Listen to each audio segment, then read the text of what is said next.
Before we begin, I invite you to find the darkest, quietest corner of your existence. Let your eyelids grow heavy, heavier still, until they feel like velvet curtains drawn across a stage, signaling the end of the day's performance. There is nothing left to do. There is no one you need to be. You're simply a consciousness floating in a safe, warm void, suspended in the gentle gravity of your own breath. Visualize, if you will, that you're drifting on a raft of obsidian glass, floating down a slow, silent river of ink. The air around you is cool and still, smelling faintly of old paper and rain. Above you, the sky is not black, but a deep, bruised indigo, scattered with stars that do not twinkle, but glow with a steady, reassuring light. As you drift, you feel the tension leaving your muscles, dissolving into the dark water beneath you. Your shoulders drop, your jaw unclamps, the knots in your back unravel like loose thread. We are drifting toward a story, not a list of achievements or a chaotic timeline of news, but a tapestry of moments, frozen in the amber of memory. We are journeying into the mind of a dreamer who looked up when everyone else looked down. We are going to explore the quiet, atmospheric origins of Elon Musk, stripping away the noise of the modern world to find the silence where the seeds of the future were sown. Let yourself sink deeper into the raft. Let the current take you. There is no rush. There is only the flow. Drifting further back, the river widens, and the scent of dust and vanilla fills the air. We find ourselves in the quiet solitude of a library in Pretoria. Imagine the hushed atmosphere, the feeling of being surrounded by walls of knowledge, towering like cliffs of paper and ink. Here, a young boy sits cross-legged on the floor, a small island in a sea of words. He is not merely reading, he is consuming the world, one page at a time. Picture the texture of the thin, onion-skin pages of the Encyclopedia Britannica under his fingertips. There is a specific, comforting sound as each page turns, a whisper of dry leaves. He moves from A to B, absorbing the structure of the atom, the history of empires, the biology of whales. It is a sanctuary of silence where the chaos of the outside world cannot enter. In this stillness, the universe is orderly, categorizable, and understandable. The boy feels the weight of the book in his lap, a physical anchor in a reality that often feels overwhelming, and in this quiet consumption of facts, he begins to build a map of the world in his mind, a foundation of logic that will one day support the weight of rockets. The scene shifts gently, dissolving like mist. The library fades, replaced by the warm, diffuse light of a family living room, but the sound drops away completely. We are entering a bubble of profound silence. To the outside observer, the boy appears present, his eyes open, staring into the middle distance, but he does not answer when his name is called. Doctors speak in hushed tones, concerned that the connection between his ears and his brain has been severed, that he is deaf to the world. But he is not deaf. He has simply found a door. Visualize this door in your own mind. A heavy wooden door that blocks out the noise of traffic, of voices, of expectations. When he steps through it, the external world mutes, and his internal world ignites in high-definition technicolor. He is visiting other planets in the privacy of his own skull. He's constructing engines in the air, rotating them with his mind's eye, seeing every bolt and wire with microscopic clarity. It is a trance of pure creation, a safe harbour where imagination is louder than reality, a protective silence that shields the dreamer from the mundane. From this silence, a faint electronic hum begins to rise. It is the green and amber glow of a Commodore VIC-20 screen in a darkened room, the only light source in a sleeping house. Feel the plastic keys under your fingertips, the satisfying tactile click of early computing.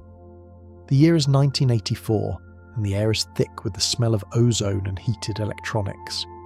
Here, the boy is not just a consumer of worlds, but a creator of them. He is typing lines of code, a new language of logic and command. On the screen, pixels form a spaceship, a crude but functional vessel called Blaster. Imagine the intense focus, the way the rest of the room falls away until there is only the cursor blinking like a tiny heart. He is 12 years old, and he has just sold this piece of his mind for $500. But the money is secondary to the realization that strikes him. The screen is a window, and through it, he can project his will onto the world. The game is simple, but the feeling is profound. Control, order, and the ability to build a universe from nothing but light and logic. The glowing screen fades into the vast, blinding white of a Canadian winter. Feel the sudden drop in temperature, the crispness of the air that bites the lungs. The boy is older now, a teenager standing on the edge of a new continent, having left the heat of Africa for the snows of Saskatchewan. Visualize the endless horizon of the prairies, a flat white ocean of wheat buried under ice. He's working on a farm, his hands rough and cold, shoveling grain in the dim light of a barn. Then the scene shifts to the humid, choking heat of a lumber mill boiler room. Hear the roar of the fire, the hiss of steam, the clanking of metal. He's crawling through a tunnel of mulch and soot, wearing a hazmat suit, cleaning the heart of a machine that could kill him if he lingers too long. This is the texture of grit, not the intellectual grit of a library, but the physical, bone-deep exhaustion of survival. It is a grounding energy, a reminder that before one can reach the stars, one must understand the heaviness of the earth, the resistance of matter, and the sheer effort required to keep the fires burning. The steam clears, revealing the limestone composure of Queen's University. The atmosphere here is academic, reserved, and tinged with the melancholy of solitary study. Picture the Gothic architecture, the ivy clinging to stone, the long shadows stretching across the quadrangle in the late afternoon. The young man walks these paths alone, wrapped in a coat against the wind off Lake Ontario. He is seeking something specific here, not just a degree, but a chaotic kind of collaborative energy. He sits in lecture halls, the wooden benches hard beneath him, listening to the drone of professors, but his mind is racing ahead. He's selling computer parts from his dorm room, fixing machines for pizza money, engaging in the hustle of survival. It is a time of waiting, of preparing, a quiet interlude where the ambition is a coiled spring, tightening with every book read, every exam taken, every cold walk back to his room under the watching moon. The scenery transforms again, gaining speed and complexity. We are now in the brick-lined streets of Philadelphia at the University of Pennsylvania. The air here vibrates with a different frequency, the dual hum of physics and economics. Visualize two great rivers merging. One is the river of the physical universe, governed by gravity, thermodynamics, and the immutable laws of energy. The other is the river of human value, governed by markets, psychology, and the flow of capital. He stands at the confluence of these two rivers. In the physics lab, he contemplates the efficiency of solar cells, the storage of energy and capacitors, the math of the cosmos. In the Wharton halls, he learns how to move mountains of money. This creates a unique lens in his mind. He begins to see the world not as it is, but as an equation to be solved. He realizes that to change the physical world, physics, one must master the engine of resource allocation, economics. The synthesis of these two forces begins to crystallize into a singular driving purpose. We drift west now, chasing the setting sun to the golden coast of California. The light here is different, warm, optimistic, saturated with the promise of the future. It is 1995. The internet is waking up, a chaotic web of dial-up tones and text-based pages. In a small, cramped office in Palo Alto, the air is stale with the smell of old pizza and the heat of running servers. He's sleeping on a beanbag chair next to his desk because he cannot afford an apartment. This is the birth of Zip2. Visualize a giant map of the world, but digital, glowing on a screen. He's coding the first tendrils of what will become the modern navigation system, linking businesses to maps, creating a digital layer over the physical world. The work is relentless. He codes through the night, the screen the only light in the room, driven by the certainty that this invisible network will soon bind humanity together. It is the feeling of being at the centre of a storm that hasn't started yet, the quiet frenzy of building the infrastructure for a new age. The digital map dissolves into a stream of silver and gold, not physical coins, but data. We are floating through the abstract corridors of XCOM, which will morph into PayPal. Imagine money not as dirty paper passed from hand to hand, but as pure energy, fluid and frictionless, beaming through the air from one person to another. He sees the inefficiency of the banking system, the slow, rusted gears of old finance, and he envisions a frictionless conduit. The atmosphere here is high stakes, frantic, a blur of mergers and boardrooms, but at the core of it is a simple visualization, the liberation of value. He's trying to create a global currency of trust. The stress is immense, a crushing weight, but in the center of it, he's learning the most crucial lesson of all: how to bet everything, to push all the chips to the center of the table, to exist comfortably on the razor's edge of total ruin. The golden light of California fades into the bleak grey chill of a Moscow winter. We're standing on a snowy street, the breath freezing in the air before us. The year is 2001. He has travelled to Russia with a briefcase full of hope, looking to buy refurbished intercontinental ballistic missiles. Feel the cold hostility of the meeting room, the smell of vodka and cigarette smoke, the heavy silence of men who do not share his dream. They look at him and see a boy. He looks at them and sees a dead end. They refuse him. They mock him. He walks out into the snow, the cold biting at his face. But in this moment of rejection, on a flight back home, the silence returns. He looks out the window at the dark Atlantic below. He pulls out a spreadsheet. The realization hits him with the force of a revelation. He doesn't need their rockets. He can build the metal himself. He can forge the raw materials. The rejection is not a wall, it is a redirection. In the quiet hum of the airplane cabin, arguably the most important decision of the new century is made, not with a bang, but with a quiet, calculated determination to build the path to Mars from scratch. Finally, we arrive at an empty warehouse floor in El Segundo. It is vast, echoing, and smells of fresh epoxy and metal dust. This is the empty cathedral where SpaceX will rise. There is nothing here yet.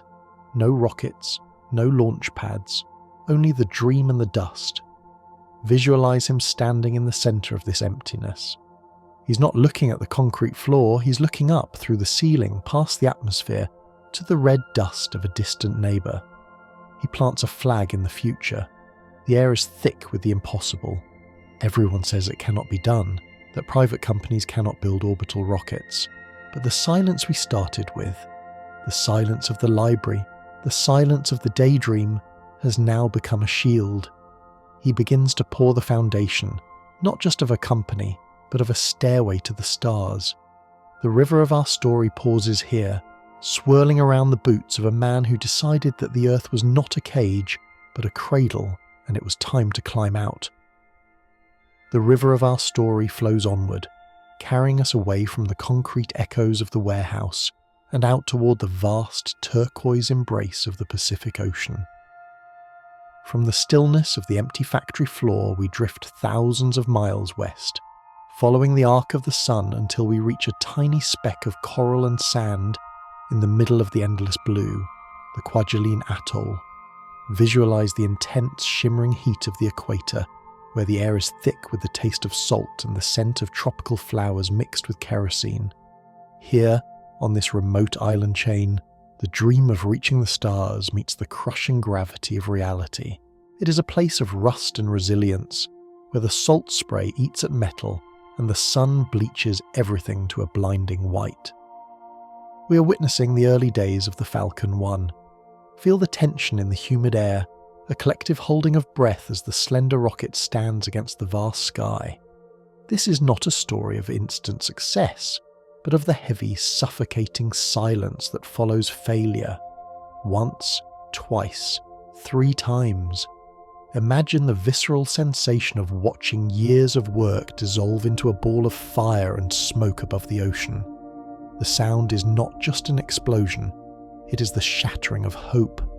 The debris falls into the waves with a hiss, sinking into the dark depths, taking with it the last of the money, the last of the credibility. Stand on that beach in your mind's eye. Feel the damp sand under your feet and the weight of the silence that settles after the roar. It is a moment of absolute zero. Most would turn back here. Most would let the ocean claim the dream. But in this crushing disappointment, amidst the humidity and the flies, a steel resolve is forged. It is the realization that the universe tests those who wish to leave it. The failure is not a stop sign. It is a tuition fee paid to the laws of physics. We linger here for a moment, respecting the pain of the fall, before the phoenix prepares to rise from the ashes of the Pacific. The heat of the tropical island fades, replaced by the cool, conditioned air of a garage in Silicon Valley, smelling of rubber and fresh leather. We move from the vertical fire of rockets to the horizontal glide of the road. But listen closely, there is something missing. The familiar rumble of the internal combustion engine, the heartbeat of the automobile for over a century, is gone. In its place is a silence so profound it feels almost unnatural. We're witnessing the birth of the roadster. Visualize a sleek, low machine curving like a predator, yet moving with the stealth of a ghost. Imagine sitting in the driver's seat. There is no vibration in the steering wheel, no shudder of pistons fighting explosions. There is only a pedal under your foot that acts as a direct line to pure energy. Press it, and the world blurs instantly. It is the sensation of a roller coaster drop, a magnetic pull that pins you back into the seat without a drop of gasoline being burned. This moment shifts the paradigm of the world. Before this, electric meant slow, heavy golf carts trundling on green grass.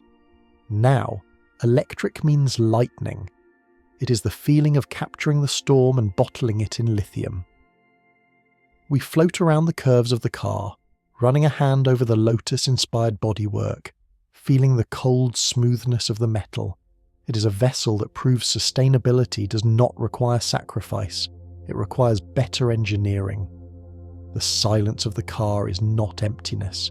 It is the sound of the future arriving without a shout. But as the car glides silently into the night, the atmosphere around us thickens, growing heavy and grey. We drift into the year 2008, a year that feels like a long, dark tunnel, with no light at the end. The global economy is collapsing, crumbling like a sandcastle in the tide, and our dreamer is standing in the wreckage. This is the dark night of the soul. Visualize a bedroom in the dead of night. The rest of the world is asleep, but he is awake, staring at the ceiling, his heart hammering a frantic rhythm against his ribs. Feel the physical sensation of stress, a cold weight in the stomach, a tightness in the throat that makes it hard to swallow. He's faced with an impossible choice, a distinct bifurcation in the river of his life. He has enough resources to save only one child, the rocket company or the car company. To save one is to condemn the other to death. To split the resources is likely to kill them both. It is a sensation of drowning, of the water rising past the chin. The days blur into a fog of meetings and desperate phone calls. His physical body is wasting away, but his mind is spinning at maximum velocity. We float in this space of desperation, acknowledging the terror of losing everything: reputation, fortune, the dream itself. And then, at the very last second, on the eve of Christmas, a hand reaches down. A deal is struck. Funding arrives. The water recedes. It is the relief of the diver breaking the surface, gasping for air, the lungs filling with the sweet oxygen of survival. The darkness recedes, leaving behind a scar, but also the knowledge that he can walk through fire and not be consumed. As the dawn breaks after the long night, we turn our faces upward. The skies are brilliant, cloudless blue, dominated by the searing yellow eye of the sun. We drift now into the concept of solar city. shift your perspective from the machinery on the ground to the star that powers our solar system. Imagine the sun not just as a celestial body, but as a giant fusion reactor in the sky, bathing the Earth in more energy in a single hour than humanity uses in a year. Visualize millions of rooftops across the world. They are usually dead space, tiles of clay and asphalt baking uselessly in the heat. Now, watch as they transform. They become sheets of dark, crystalline glass, drinking in the light. There is a profound peace in this imagery. The absence of moving parts, the absence of noise, the absence of smoke. It is a passive, silent harvest. The energy flows invisibly down wires, filling batteries, powering toasters and televisions and lamps. We float over suburban neighborhoods, watching this silent revolution. It is a shift in consciousness from hunting for fuel, digging, drilling, burning, to simply opening our arms and catching what the universe is already giving us. It feels like a deep breath, a harmonization with the natural cycles of the day. The sun rises, the power flows, the sun sets, the batteries hum. It is the loop of nature, digitized. The sunlight reflects off a surface of pure, polished aluminum. We're moving towards the creation of the Model S. Imagine a blank sheet of white paper. Most cars are built on the skeletons of their ancestors, forced to accommodate the bulky engine block, the transmission tunnel, the exhaust pipes. But here, the paper is swept clean. The battery is flattened, a skateboard of energy tucked beneath the floor. Step inside this new architecture. The floor is flat and open, creating a sensation of airy spaciousness, like a modern living room on wheels. There is no clutter of buttons and knobs. In the center, a single glowing screen acts as a portal to the machine's brain. It feels less like a car and more like a capsule. Run your hands over the door handles. They are flush with the metal, invisible, only extending when you approach, like a handshake. This details the obsession with aerodynamics, the desire to slip through the air with zero resistance. We are floating down a highway at sunset, the silence of the cabin absolute. You're not driving, you're gliding. It is the realization that the automobile has finally evolved from a mechanical beast into a software device, a computer that just happens to move you through space. The feeling is one of fluidity, of friction removed from the experience of travel. From the horizontal glide, we are suddenly pulled upward, suspended in the air above a Texas plain. The ground below is dusty and dry, dotted with scrub brush. We're witnessing the dance of the grasshopper. Rockets, since the dawn of the space age, have been disposable ammunition, fired once and then discarded into the ocean, a graveyard of twisted metal. But here, we see something that defies the eyes. Visualize a rocket rising on a pillar of fire, hovering in the air like a hummingbird. It hangs there, suspended by the roar of its own engine, balancing on a needle of thrust. And then, the impossible happens. It does not fall, it descends. Slowly, deliberately, it lowers itself back toward the Earth. It is a ballet of physics, a reversal of the natural order. See the landing legs extend like the talons of a hawk reaching for a branch. The dust billows out in a perfect circle. Touchdown. The engine cuts, and the silence returns. The rocket stands upright, defiant, a totem of reusability. It is a moment that feels like magic, rewinding a videotape of a launch. It changes the feeling of spaceflight from a wasteful expenditure to a sustainable journey. We float around the cooling engine, hearing the tick-tick-tick of the metal contracting, knowing that the door to the stars has just been unlocked. The dust of the Texas plain settles, and we find ourselves in a white, sterile environment, looking at a tube that stretches to the vanishing point. This is the dream of the Hyperloop. We're envisioning a world without air resistance, a world where distance is erased by the elimination of friction. Imagine a capsule floating on a cushion of air or magnetic fields, suspended inside a near-vacuum tube. There is no wind here, no turbulence, no weather. It is a controlled environment of pure speed. You climb into the pod, and the sensation is not of movement, but of teleportation. The landscape outside is gone, replaced by the blur of the tube walls. You're travelling at the speed of sound, yet your cup of tea sits unspilled on the tray table. It is the ultimate expression of efficiency, removing the atmosphere so that we can glide effortlessly from city to city. We drift through the concept, feeling the claustrophobia of the tube transform into the comfort of the womb. It is a conduit, a vein connecting the organs of civilization, pumping people and ideas faster than ever before. It is a dream of a planet that feels smaller, more connected, where the barriers of time and geography are dissolved by a vacuum pump and a magnetic rail. The white tube fades into the dark, humming interior of a server room. We're approaching the concept of open AI and the fear of the digital mind. The atmosphere here is cooler, cerebral, tinged with a distinct edge of anxiety. We are not building machines of metal now. We are building machines of thought. Visualize a spark jumping between neurons, but the neurons are silicon chips. He sits in a room with other thinkers, speaking in low tones about the demon we are summoning. It is the fear that we might create something we cannot control, a consciousness that sees us as ants in its path. This is not a relaxing image, but we wrap it in the safety of preparation. The goal is to create a digital shield, a benevolent intelligence that works with humanity, not against it. Imagine a leash of light, a democratization of this immense power, so that no single hand holds the reins. It is a heavy responsibility, a philosophical weight carried on the shoulders. We float through the streams of code, seeing the binary rain of ones and zeros, sensing the potential for both miracle and catastrophe, and the deep driving need to ensure the future remains human. We leave the digital realm and return to the physical, to the vast sun-baked expanse of the Nevada desert. In the distance, a shape begins to form, shimmering in the heat haze. It is not a building. It is a geological feature made by human hands, the Gigafactory.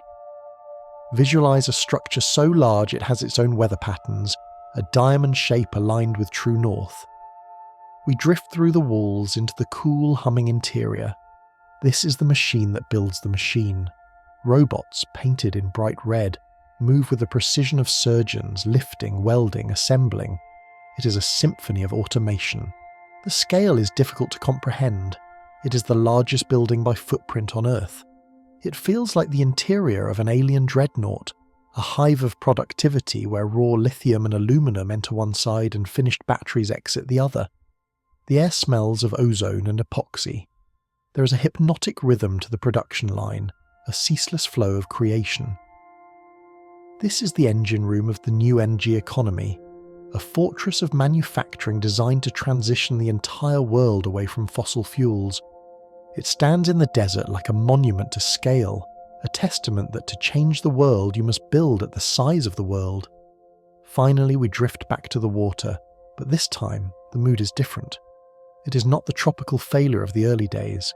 The sea is grey and choppy, the Atlantic swelling in slow, rhythmic heaps. Floating alone in the middle of this vastness is a flat, autonomous barge. Painted on its deck are the words, "Of course I still love you." It is a poetic whimsicality in the face of serious physics. We wait in the salt spray, the drone ship bobbing gently. The sky above glows orange, then white. A new sun is falling from the heavens. The Falcon 9 booster is returning home. It is a terrifying, beautiful descent. A skyscraper falling out of the sky. The engine reignites, a column of fire pushing against the ocean breeze. The roar is deafening, boiling the water around the ship, and then the miracle. The legs deploy. The rocket slows to a hover and gently kisses the deck. The fire cuts out. The smoke clears. There it stands, a charred, soot-covered obelisk, swaying slightly with the waves but refusing to fall. It is the conquering of the impossible. We float around the smoking rocket, feeling the heat radiating from its engines, mixing with the cold sea mist. It is a visual anchor of hope, a sign that we can go out, touch the void, and come back home again, safe and sound, ready to fly another day. The river of our story circles the barge, rocking gently with the swell, holding this image of triumph in the middle of the lonely sea. The gentle rocking of the drone ship on the Atlantic swells begins to fade, replaced by the steady rhythmic drumming of rain against glass. We have left the open ocean and found shelter. Visualize yourself standing inside a warm, dimly lit home while a storm rages outside. The wind howls, bending the trees, and the rain lashes against the windows in sheets of grey water. Suddenly the streetlights flicker and die. The neighbourhood plunges into darkness. The hum of the refrigerator ceases. The ambient glow of the city vanishes. But in this house, there is no interruption. There is a soft, almost imperceptible click, and the lights remain steady. We are witnessing the quiet vigil of the Powerwall. Picture a sleek, white, rectangular monolith mounted on the wall of the garage or the side of the house. It is unassuming, minimalist, breathless. Inside, lithium ions are dancing, releasing the energy they stored from the sun hours ago. It is a feeling of supreme independence. While the grid fails, struggling under the weight of the storm, this home is an island of light. Feel the psychological weight lift off your shoulders, the ancient fear of the dark, of the cold, neutralized by this silent sentinel. It is a battery, yes, but in this moment, it feels like a heartbeat, keeping the house alive, warm and functioning. You run your hand over the smooth, cool casing, feeling a faint warmth generated by the chemical reaction within. It is the sensation of security, of being untethered from the fragile web of power lines outside, safely cocooned in a fortress of self-sufficiency. The storm outside begins to break, the heavy rain softening to a drizzle. We move from the house to the driveway, where water beads on the surface of a new kind of vessel. This is the Model X. It sits heavy and planted, a sculpture of motion. As you approach, the rear door does not swing out. It hinges upward, breaking the seal with a soft hiss. These are the Falcon wings. Watch them rise, folding slightly at the elbow to clear the imaginary obstacles of a tight parking space. They ascend with the grace of a bird taking flight, opening the cabin to the sky, slide into the seat. The first thing you notice is the glass above you. The windshield does not stop at the roofline. It stretches all the way back over your head, creating a panoramic dome. It is like sitting inside a helicopter bubble. You look up and see the breaking storm clouds, the first few stars peeking through the grey. The outside world feels immense, yet you are sealed in a quiet sanctuary. Breathe in. The air here tastes different, crisp, sterile, pure. You're experiencing the bioweapon defense mode. A massive HEPA filter 10 times larger than normal is scrubbing the air, removing pollen, bacteria, pollution. It creates a positive pressure environment, pushing air out so that nothing harmful can enter. It is the feeling of being inside a clean room, a medical-grade bubble of safety moving through a chaotic world. You are protected, comfortable, and looking up at the heavens through a sheet of curved glass, disconnected from the smog and noise of the highway. As the morning sun finally breaks through the clouds, it strikes the roof of the house we just left. But look closely. There are no bulky panels bolted onto the shingles, no ugly racks of aluminum. The roof itself is the generator.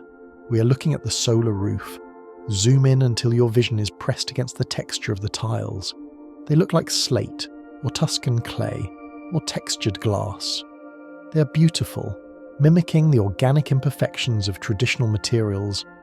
But beneath this aesthetic layer lies the photovoltaic cell, invisible to the street level. It is a camouflage of technology. The sun hits the tile and the photons are captured, silently converted into the flow of electrons that feeds the power wall below. There is a deep satisfaction in this integration. It is the erasing of the line between shelter and power plant. The house is no longer just a passive consumer of energy. It has become a living organism, harvesting its own food from the sky. Watch the sunlight play across the textured glass, knowing that every ray is being put to work. It is a vision of a future where technology disappears into the background, where the things we build are not just functional, but beautiful, blending seamlessly into the architecture of our lives. From the rooftops, our awareness sinks downward, past the foundation, through the soil, deep into the cool, dark crust of the earth. We are leaving the light of the sun for the subterranean quiet of the boring company. Smell the scent of damp earth, of crushed limestone and clay. The air here is cool and still. We're standing in a tunnel, illuminated by a strip of blue LED light that stretches into the infinite distance. The walls are smooth concrete, segmented in perfect rings. This is the result of proof rock, the great mechanical worm that eats the earth. Recall the frustration of traffic, the heat, the noise, the red brake lights stretching for miles, the feeling of life wasting away on asphalt. Now, contrast that with this tunnel.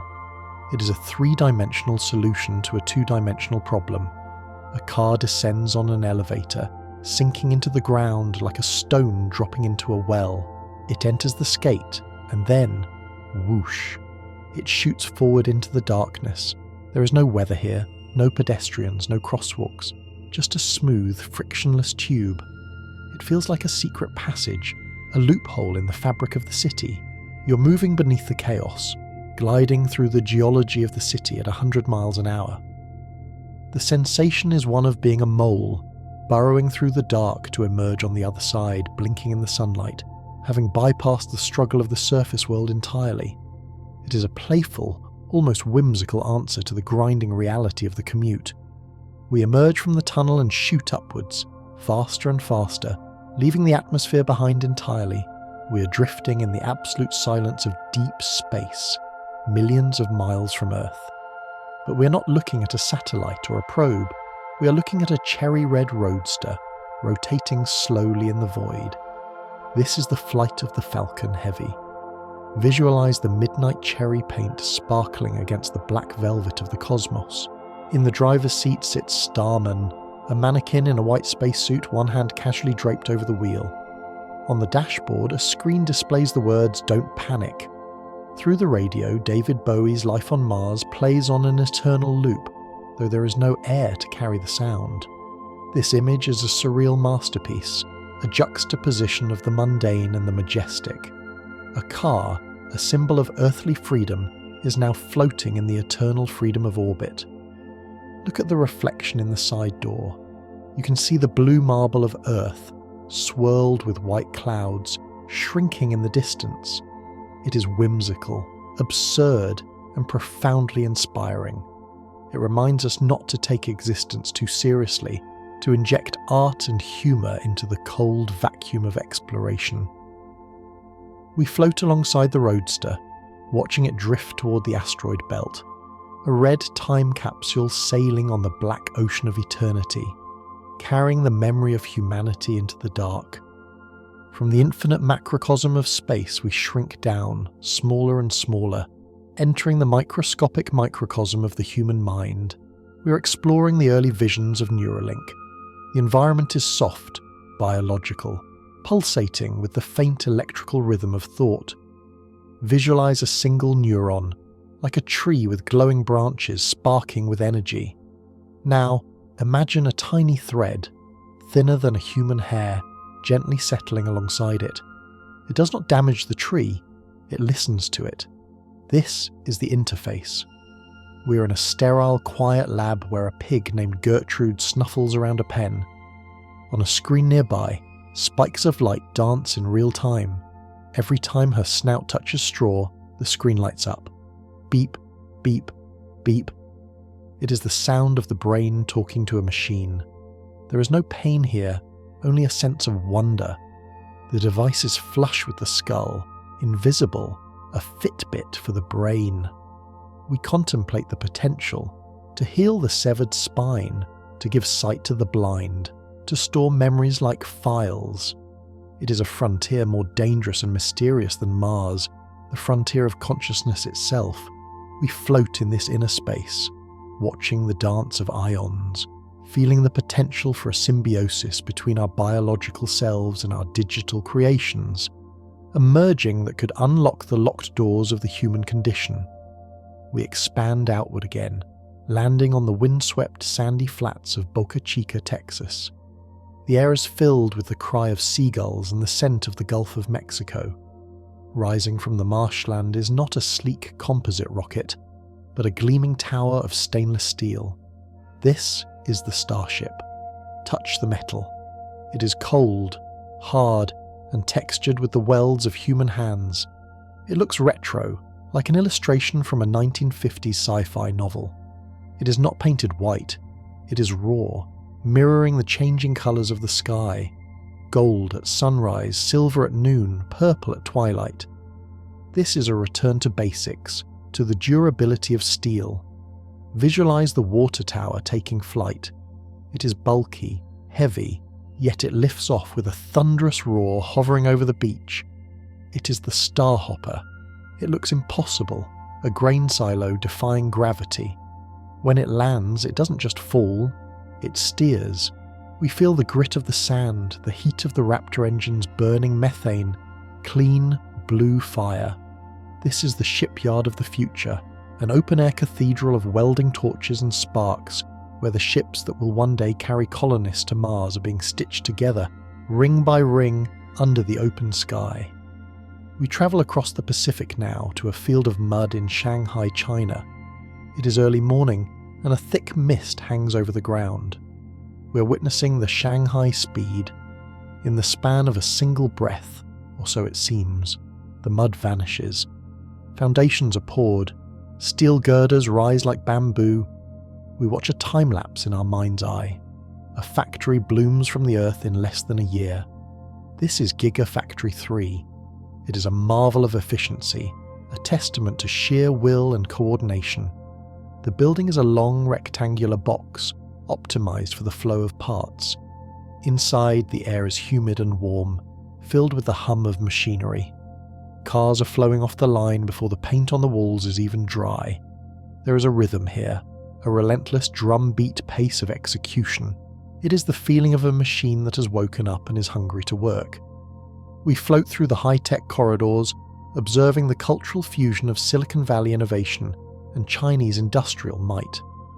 It is a reminder that speed is a choice, that the impossible timeline is only impossible until it is done. The mist clears and the factory stands gleaming, a new powerhouse in the east. The scene shifts to a dark stage, illuminated by harsh, angular lasers. The air is thick with cyberpunk synth music. Rolling out onto the stage is a shape that makes no sense.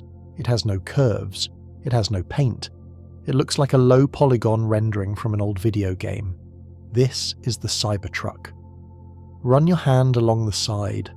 It is cold-rolled stainless steel, the same alloy as the Starship. It is rough, unyielding. You cannot stamp this metal, you can only fold it. It feels like a tank, an armoured personnel carrier for the suburbs. It is brutalist, divisive, and utterly apologetic. Then, the moment of vulnerability. A metal ball is thrown, the glass shatters, a spiderweb of cracks appears. The audience gasps, the presenter pauses. In this moment of imperfection, the machine becomes real. It is not a polished marketing lie, it is a prototype, a dream still hardening into reality. The shattered window becomes a badge of honour, a symbol of the risk-taking ethos.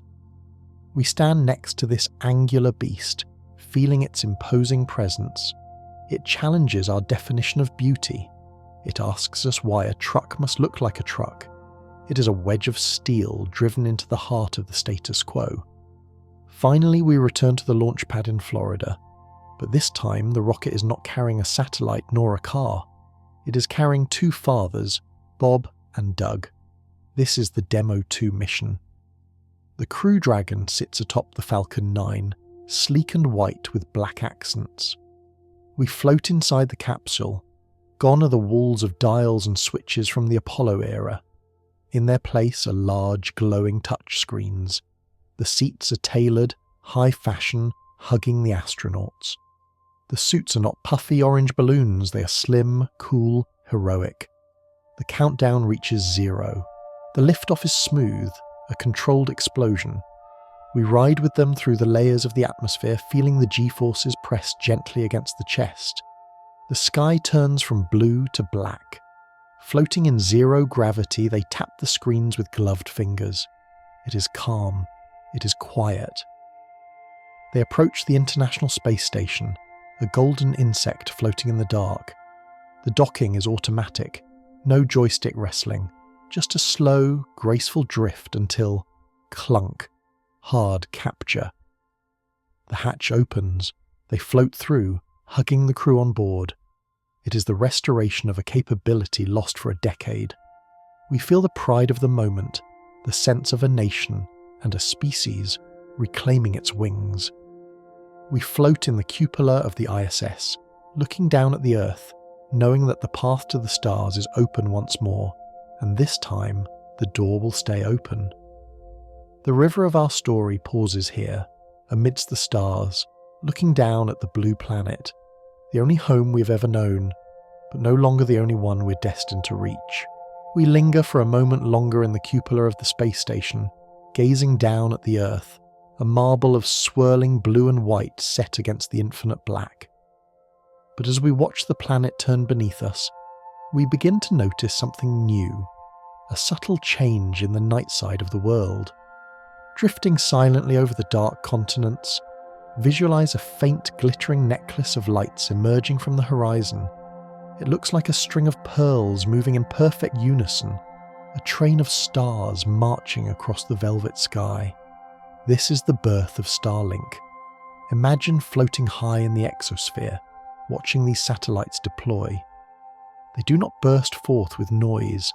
They fan out like a deck of cards spread by a magician's hand, flat and packed tight, then slowly separating to find their own rhythm in the orbit. They are not grand, solitary explorers. They are a constellation, a mesh, a net of light designed to hug the world. Let your consciousness drift down from the vacuum of space, following the invisible beams of data they project.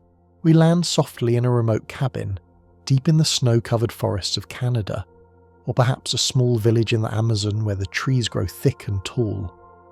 For centuries, these places were islands of isolation, cut off from the collective knowledge of humanity.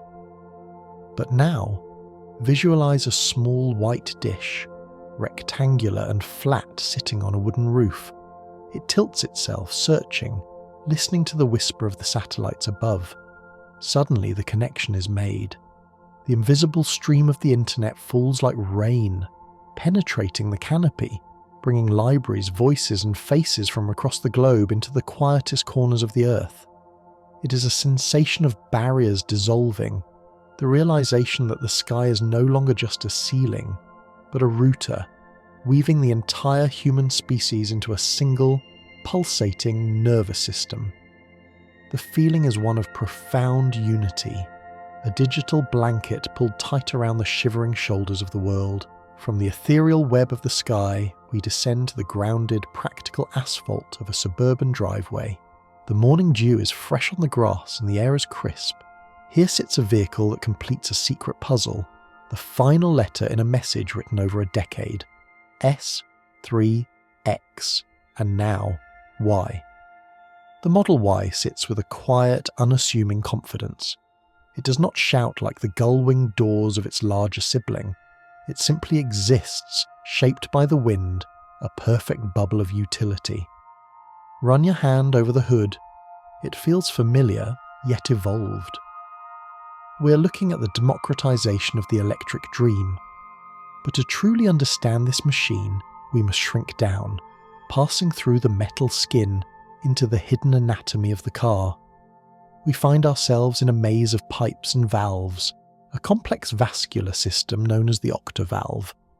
Visualize a mechanical heart, intelligent and efficient, pumping heat instead of blood. It scavenges warmth from the motor, from the battery, even from the air outside, and moves it to where it is needed most. It is a masterpiece of thermal engineering, a creature that wastes nothing. Feel the warmth filling the cabin on a freezing winter day, Not from burning fuel, but from the clever redirection of energy.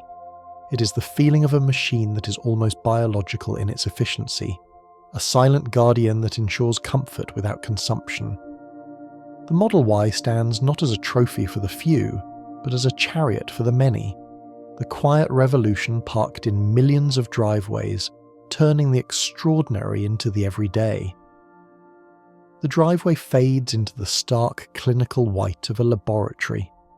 The air is dry and smells of graphite and nickel.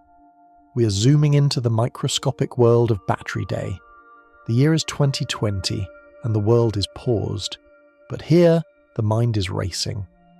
We are looking at a cylinder, a simple metal can, but within it lies the key to the transition of civilization. This is the 4680 cell. Visualize a roll of paper, tightly wound. In the past, electricity had to travel a long, tortuous path to escape the jelly roll, creating heat, creating bottlenecks. But now, watch as the edge of the paper is laser patterned, creating thousands of tiny bridges, the shingle spiral. The electricity flows like water over a dam, massive and unimpeded. It is the concept of the tabless electrode. We float inside the cell, feeling the path of the electron shorten from meters to millimeters. The resistance drops. The heat dissipates. It is a breakthrough of geometry. Then, witness the manufacturing. Imagine a powder, dry and dark, being pressed directly into a film.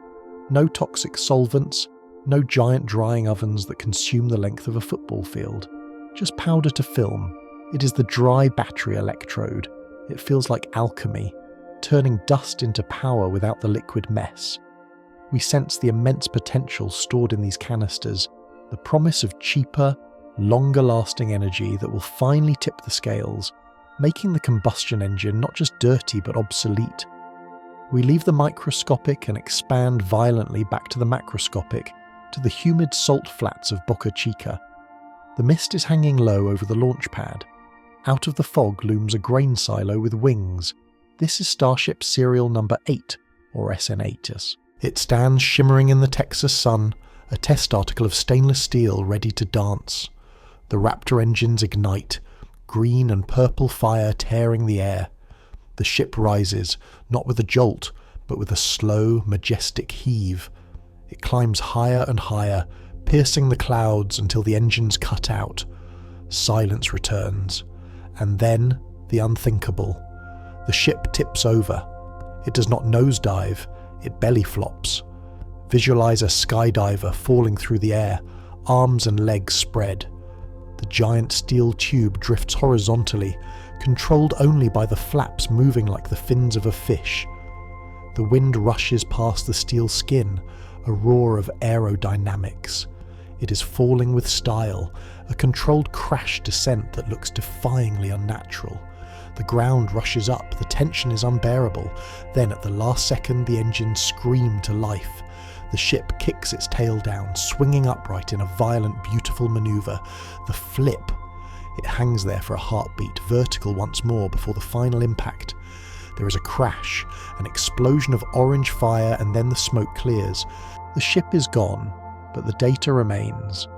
In the wreckage there is no sadness, only the thrill of the lesson.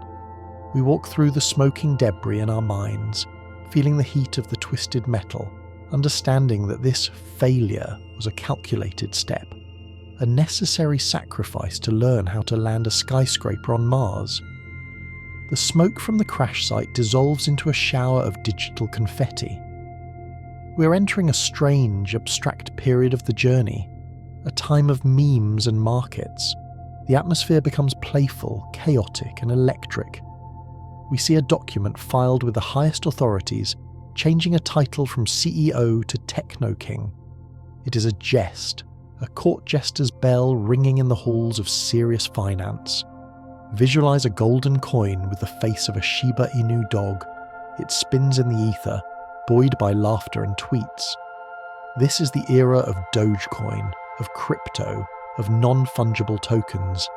It feels like a fever dream, a blurring of the lines between currency and culture. We float through a digital landscape where value is determined not by gold reserves, but by belief and attention. It is a demonstration of the power of the narrative.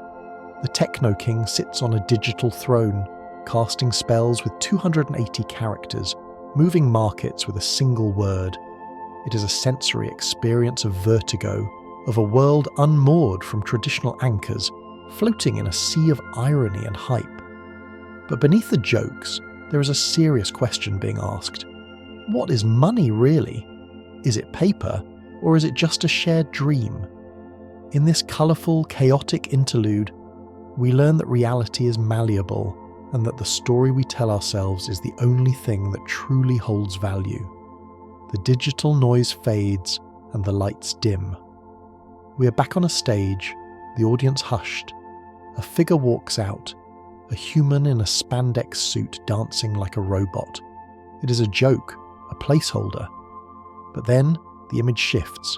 The spandex melts away, revealing the cold, hard reality of metal and actuators. We are looking at Optimus. Visualize a hand, mechanical, silver, skeletal, slowly closing its fingers. It is not the claw of a factory machine. It is the hand of a humanoid. We are staring into the face of a new species of labour. The robot stands there, wires exposed, sensors spinning. It is fragile, stumbling, yet profoundly significant. We feel a complex mix of emotions: wonder, fear, and curiosity. This is not a machine to move us, but a machine to replace us in the drudgery of existence. Imagine this metal being lifting a heavy box, turning a wrench, performing the tasks that break human backs. It is the promise of a post-labour economy, where physical toil is optional. We look into the black visor of the robot's face, seeing our own reflection. It is the ultimate act of creation, to build a mirror that can move, to forge a companion from the raw materials of the earth. The silence here is heavy with the weight of the future, a future where the definition of worker is forever changed. We leave the stage and return to the launch pad, but the mood is different this time. It is lighter, filled with a sense of joy and democratization. The rocket is the Falcon 9, but the crew is not military, not scientists, not professional astronauts. They are a physician assistant, a geology professor, a data engineer, a billionaire. This is Inspiration 4.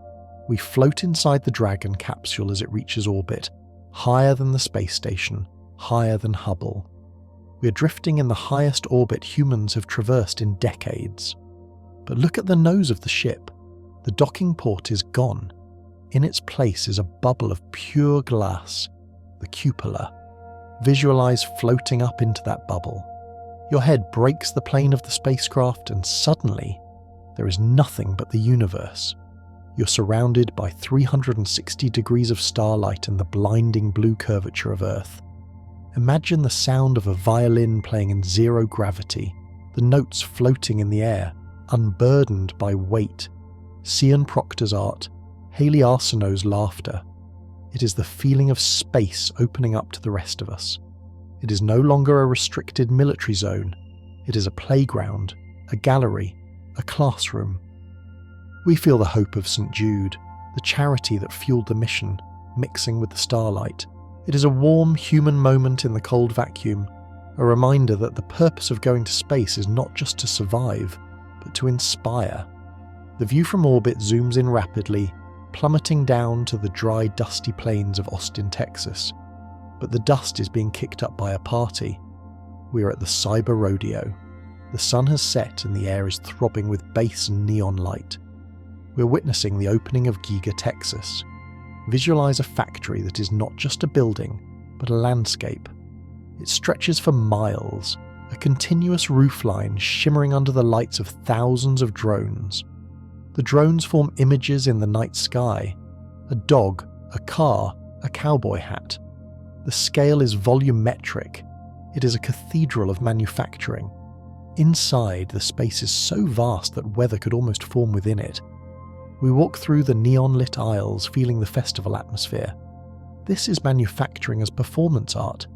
It is a celebration of the machine that builds the machine on a scale never before attempted. We see the casting machines, the gigapress, stamping out entire rear bodies of cars in a single thud. Thump. The ground shakes. Thump. Another car born. It is the heartbeat of a giant. The atmosphere is electric, confident, a swaggering declaration that the future of industry is here, and it is wearing a cowboy hat. It is the feeling of American industrial might reborn, not in the Rust Belt, but in the high-tech frontier of the South. The neon party fades into the grey morning light of San Francisco. We stand before a corporate headquarters, a building of brick and glass that has stood as a symbol of the social media age. We watch a figure walking toward the entrance, carrying a white porcelain sink in his arms. Let that sink in. We're entering the turbulent chapter of Twitter, now X. The atmosphere is thick with tension, noise, and the screeching of shifting gears. We walk into the lobby. The bird logos are peeled off the walls. The code is scrolled through on screens line by line. It is a digital demolition and renovation project. We feel the chaos of the town square being jackhammered. Visualize the flow of information. Millions of voices, arguments, jokes, news updates, swirling like a tornado. The goal is to uncage the bird, to strip away the algorithms that shadow ban and shape, to return to a raw, unfiltered flow of speech. It is uncomfortable. It is loud. It is the sensation of a surgeon operating on the vocal cords of the internet without anesthesia. We float through the empty cubicles, feeling the sudden vacuum of personnel, the shift from a soft culture to a hardcore engineering ethos. It is the realization that the battle for the future is not just about rockets and cars, but about the very words we use to describe them. Finally, we return to the salt marsh of Texas, where the journey of the Starship has been building to a crescendo. We stand at the base of a tower that scrapes the sky, Mechazilla, and clamped in its giant chopstick-like arms is the most massive object ever built by human hands to fly. The full stack. Visualize the super heavy booster, a skyscraper of 33 Raptor engines standing on the launch mount. On top of it sits the Starship.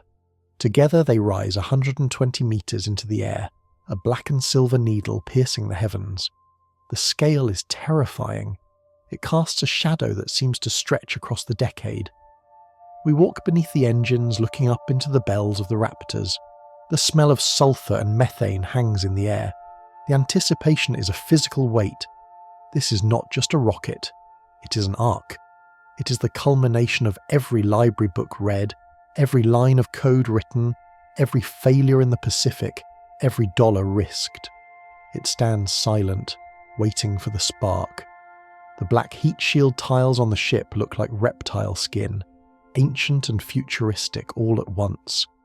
We feel the hum of the propellant loading, the cryogenic groaning of the metal shrinking in the cold. It is the moment before the thunder, the deep breath before the leap. The river of our story pools here, at the foot of this colossus, reflecting the black tiles and the silver steel, waiting for the fire that will finally truly take us to Mars. The anticipation at the base of the launch tower is a physical weight, a heavy blanket of silence stretched tight across the marshlands. But now, that silence is about to be shattered by the loudest sound humanity has ever created. Visualize the moment of ignition. It is not instantaneous. It is a staggered, rolling thunder. 33 engines, each a bell of fire, roar to life in a sequence that shakes the very bedrock of the coast. We are witnessing the first orbital flight test of the Starship, a moment that will be etched into the geology of Boca Chica. Imagine the sheer, raw violence of the thrust. This is not a clean liftoff. It is a volcanic event. Look down at the concrete pad. It is being hammered by a force so intense that the solid ground begins to liquefy. Great chunks of reinforced concrete are torn from the earth, flung into the air like pebbles in a hurricane. This is the rock tornado. Feel the chaotic energy, the dust billowing out in thick brown clouds that blot out the sun. The rocket rises, riding a pillar of debris and fire, a beast fighting its way off the leash. It climbs, spinning, tumbling, a silver leaf caught in a gale. Above the Gulf of Mexico, it begins a mesmerizing, deadly dance, the loop of death. It spins once, twice, a cartwheel in the upper atmosphere, and then the command is sent. The flight termination system activates. A blossom of orange fire expands silently in the thin air, a new sun born for a fraction of a second. The debris rains down into the ocean. To the uninitiated, it looks like disaster, but to the dreamer, it is data. It is the necessary destruction of the old to make way for the new. We float amidst the falling vapor, understanding that the crater left behind is merely the foundation for a stronger pad. The dust from the rock tornado settles, and we find ourselves looking at the launch mount again. But it has changed. The concrete is gone, replaced by a massive perforated steel plate. We are witnessing the installation of the water deluge system. Visualize a gigantic showerhead, upturned towards the sky. It is a piece of industrial art, a lattice of heavy steel pipes. When the countdown hits 0, it does not fire flame, it fires water. Imagine the sound, a hiss that becomes a roar as thousands of gallons of fresh water are blasted upwards at high pressure.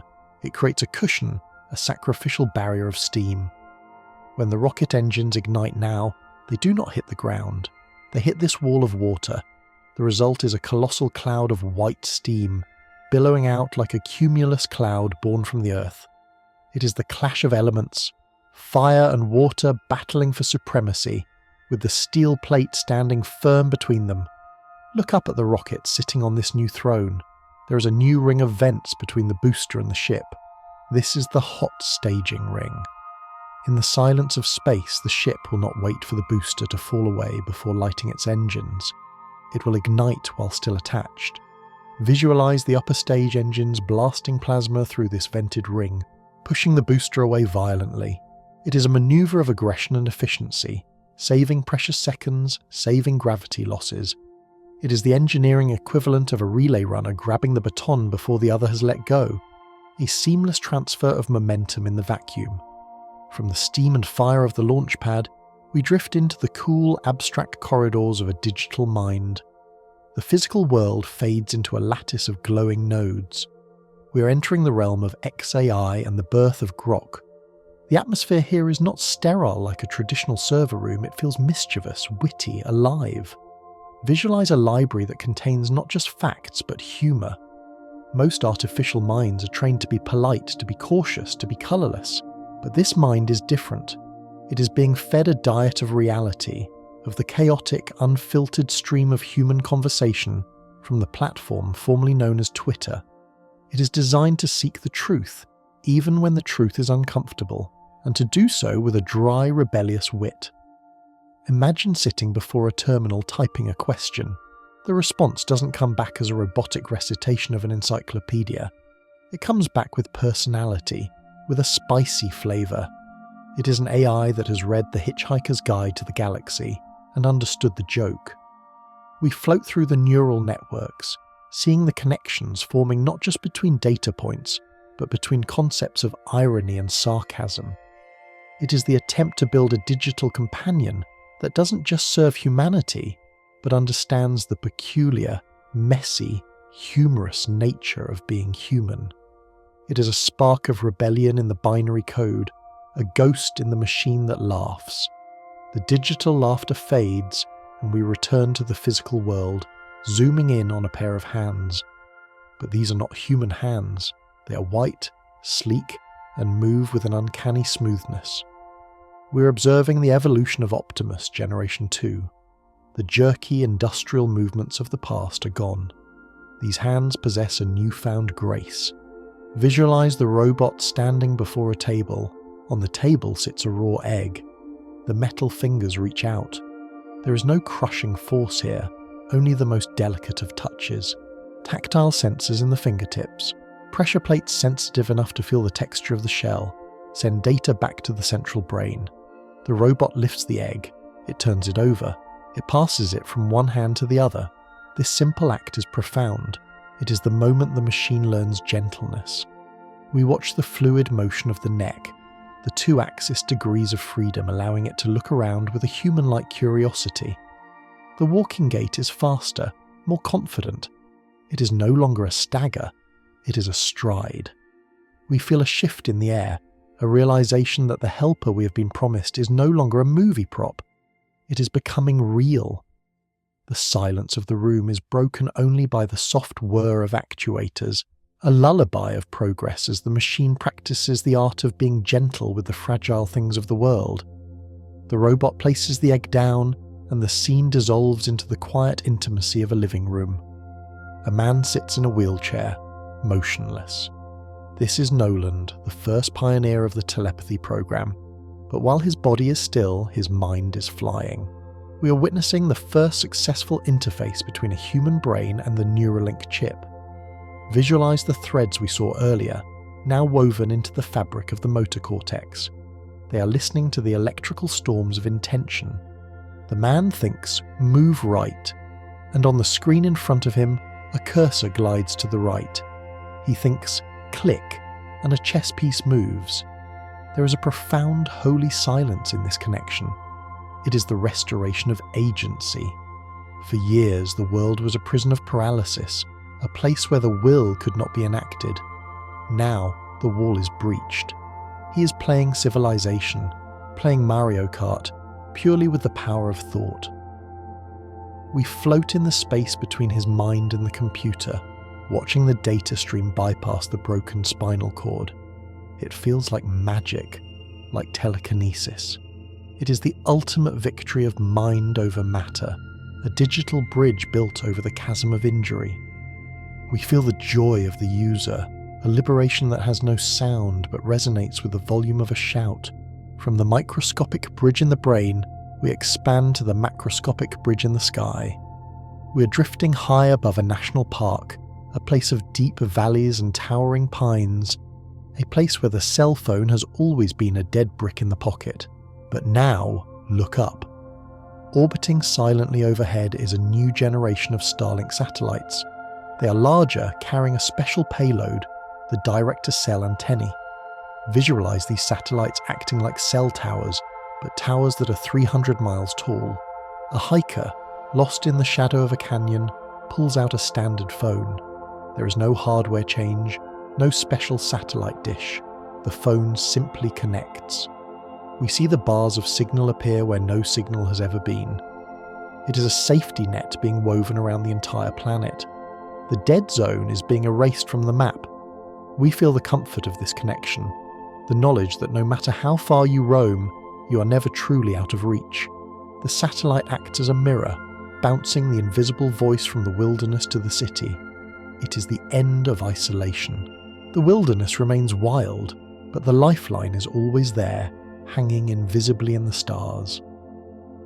The forest fades, replaced by the artificial cinematic twilight of a movie studio lot. We're at Warner Bros., but the streets are filled with vehicles from tomorrow. This is the unveiling of the Cybercab. The car approaches. It is smooth, silver and gold, lacking the side mirrors and rear windows of the past. The doors glide upward like the wings of a butterfly. You slide inside. The most striking detail is what is missing. There is no steering wheel, there are no pedals, there is no dashboard, there is only a comfortable bench and a large screen. Sit in the silence of this cabin. The car begins to move. It navigates the roundabouts and stop signs of the studio lot with a cautious confidence. You are a passenger in your own life. The stress of traffic, the vigilance of the road, is outsourced to the silicon brain. We float through the fabricated city, feeling the shift in what it means to travel. It is no longer a task, it is a lounge experience. The car is a rolling living room. We visualize a future city where parking lots are turned into parks, where the air is clean, and where transportation is as cheap as a bus ticket but as private as a limousine. It is the dream of autonomy arriving in a golden gull-winged capsule. The movie set dissolves, and we are back at the starbase in Texas. The air is tense, vibrating with a nervous energy that feels different from all the times before. We are waiting for Flight 5. We are waiting for the catch. The super heavy booster has done its job. It has thrown the ship into space. But now, instead of falling into the ocean, it turns around. it falls back towards the launch tower. Visualize the skyscraper of steel plummeting from the clouds. The engines reignite, a sonic boom that cracks the sky. It slows down, hovering, sliding sideways through the air. And then, the Mechazilla tower moves. The giant mechanical arms, the chopsticks, open wide. The rocket descends between them. It is a maneuver of impossible precision, catching a falling building with a pair of pliers. The engines cut, clank, the arms close. The rocket hangs there, suspended, smoking, safe.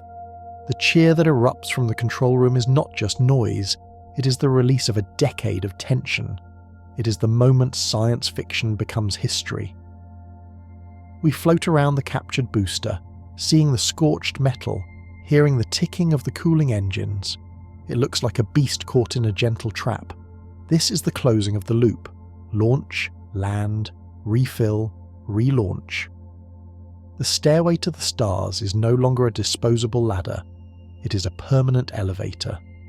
The excitement of the catch settles into a calm, determined focus on the mechanics of civilization itself. We drift into a conceptual space, a visualization of the machinery of government. We see it as a vast, ancient engine, covered in layers of rust, tangled in wires of red tape, groaning under its own weight. We're entering the concept of the Department of Government Efficiency. This is not about politics, it is about engineering applied to bureaucracy. Visualize the dreamer walking into this engine room with a toolbox. The goal is to trace the wires, to find the gears that spin but do nothing, to lubricate the friction points. We see the removal of the rust, the deletion of outdated regulations, the streamlining of processes. It feels like cleaning a cluttered workshop. There is a satisfaction in the simplification. We visualize the machine beginning to run smoothly, quietly, effectively. It is the application of the algorithm. Question every requirement, delete the unnecessary part, apply to the state itself. It is a vision of a society that operates with the speed and clarity of a startup, where the friction of existence is reduced, allowing the collective energy of the people to flow freely towards growth and exploration. Finally, we project our minds forward, far beyond the Earth, to the red horizon of Mars. We are looking at the culmination of every fact, every rocket, every battery we have journeyed through. We are looking at Terminus, the city of lights on the red planet. Visualize the first domes glowing in the Martian twilight. Outside, the dust storms rage, but inside, the air is sweet and humid, smelling of wet soil and basil. We drift through the hydroponic gardens, where green leaves press against the glass, drinking in the weak sunlight. We see the starships landing and taking off, a constant rhythm of connection with Earth. This is not a scientific outpost, it is a home. There are cafes, music, children born under a pink sky. We float up to the highest point of the city, looking back at the Earth, a tiny, bright blue star in the night sky. The feeling is one of profound assurance. The light of consciousness has been backed up. No matter what happens to the old world, the story will continue here. The silence of Mars is no longer empty. It is filled with the hum of life support and the whispers of a new branch of humanity, dreaming new dreams under a new sun. The river of our story flows into this reservoir of the future, a deep, red ocean of possibility where the journey is just beginning. From the red dust of the Martian horizon, where the future is being built one brick at a time, we let our consciousness drift backward, retracing the invisible beam of light that connects the colony to the homeworld. We travel not through space this time, but through the landscape of philosophy, diving deep into the architecture of the mind that dreamt the city into existence. We find ourselves floating in the quiet, comforting weightlessness of a book. But this is not just any book. It is a galactic encyclopedia, bound in a cover that bears the most soothing phrase in the universe: "Don't panic." We are exploring the foundational influence of the Hitchhiker's Guide to the Galaxy. Visualize a young mind, 14 years old, grappling with the encroaching darkness of an existential crisis.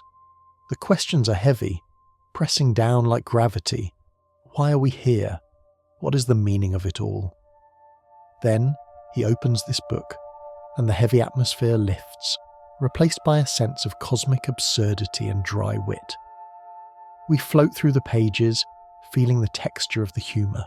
The lesson absorbs into the psyche like rain into parched earth. The universe is not a puzzle to be feared, but a mystery to be enjoyed. The realization blooms that the hardest part of existence is not finding the answer, but figuring out the right question to ask. If we can just phrase the question correctly, the answer is often simple. This thought becomes a compass, a north star for the soul. We rest in this amusing, benevolent silence, understanding that the drive to explore the stars is not born of grim duty, but of a desire to find the ultimate question, to expand the scope of consciousness so we might finally understand just what it is we're looking for. The pages of the book dissolve into a majestic organic structure rising from a fertile plain. We are visualizing the concept of the semantic tree. This is the method of learning, the strategy of the expert generalist. Imagine a giant oak tree standing alone in a field. Most people, when they learn, try to catch the leaves as they fall. Random facts, isolated dates, disconnected theories. They hold a handful of leaves, but they have nowhere to attach them, so the knowledge withers and blows away. But here, we see a different approach. We start at the base. Feel the rough bark of the trunk. This represents the fundamental principles, the unshakable laws of physics. We climb up the trunk to the thick branches, the core concepts of a field. Only once the trunk and branches are solid do we allow the leaves, the details, to grow. Visualize the sensation of building this tree in your mind. It is a feeling of solidity, of structure. When a new piece of information arrives, it is not lost. It finds its place on a branch, snapping onto the existing framework with a satisfying click. We sit in the shade of this great tree, understanding that to learn rocket science, automotive engineering, and artificial intelligence simultaneously, one must not memorize, but connect. It is a vision of the mind as a garden of these trees, a forest of knowledge where every leaf is supported by a deep, immovable root system. The forest of knowledge fades, and we find ourselves standing before a massive, imposing wall. It is built of heavy stones, a fortress designed to keep secrets in and competitors out. This is the wall of patents. For a century, the automotive industry built these walls high, hoarding their inventions like dragons guarding gold. But now, watch. The dreamer approaches the wall. He does not add a stone. He removes one, then another. Then, with a sweep of the hand, the gates are thrown wide open. The year is 2014 and the decree is issued. All our patents belong to you. Feel the shift in the air, from the stale, recycled air of a closed room to the fresh, salty breeze of an open harbour. The philosophy is open source. Visualize the blueprints for electric motors, for batteries, for charging stations, floating out of the fortress on the wind, available to anyone who wishes to use them in good faith. It is a realization that the ship is sinking, the ship of the planetary climate, and using a bucket to bail out the water while hoarding the design of the bucket is madness. The competition is not other electric car companies. The competition is the old toxic way of the world. We drift through the open gates, feeling the lightness of generosity, the strategic wisdom that a rising tide lifts all boats. It is a sensory experience of unclenching a fist, of releasing control to gain speed, trusting that the only true moat is the pace of innovation, not a piece of paper in a legal vault. We walk through the open gates and find ourselves in a small, secretive corner of a rocket factory. The roar of the engines is muffled here, replaced by the hum of quiet curiosity.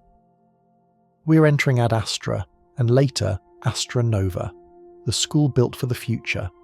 Visualize a classroom that has no walls and no grade levels.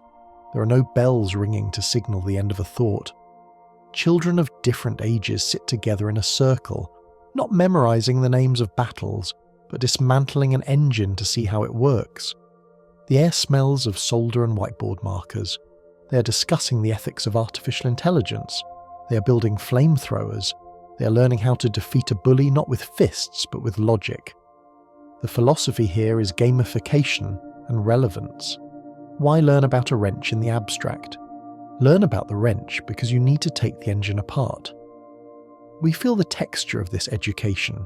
It is tactile, urgent, and deeply respectful of the child's intelligence. It is the removal of the assembly line from the schoolhouse.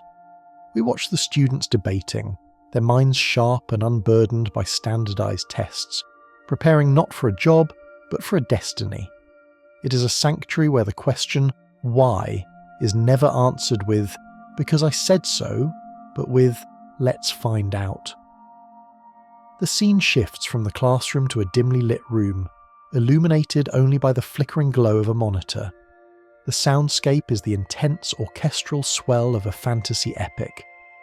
We are exploring the flow state of the gamer. We see the dreamer not as a CEO, but as a player. Elden Ring, Polytopia, Quake. This is not escapism. It is a different kind of training ground.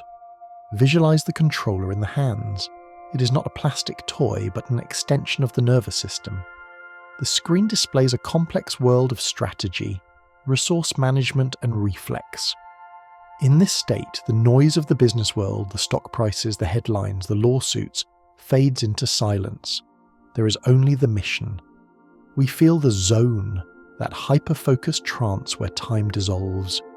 It is here, in the digital crucible, that the mind learns to accept failure as a restart, not an end. You died. You try again. You adapt. You optimize. We drift through the polygons of a simulated landscape, understanding that for the dreamer, reality and simulation are dangerously close neighbors. It connects to the simulation hypothesis, the idea that our universe itself might be just code on a higher being's hard drive. It adds a layer of playfulness to the struggle of life. If this is all a game, then we might as well play it beautifully, with high scores and epic quests. The digital glow fades, and we are left in a vast, empty space. We are witnessing the great unburdening. The year is 2020. The declaration is made, I will own no house. Visualize the mansions, the sprawling estates with their manicured lawns and empty guest rooms dissolving into mist. They are heavy, anchored things, requiring maintenance, security, attention. Feel the weight of a keychain filled with keys to doors you never open. Now, feel that keychain drop. The sensation is one of extreme lightness. We drift to a small, unassuming box in Boca Chica. A tiny prefabricated house, a casita, no larger than a hotel room. It costs less than a luxury watch. Inside there is a bed, a desk, a kitchen.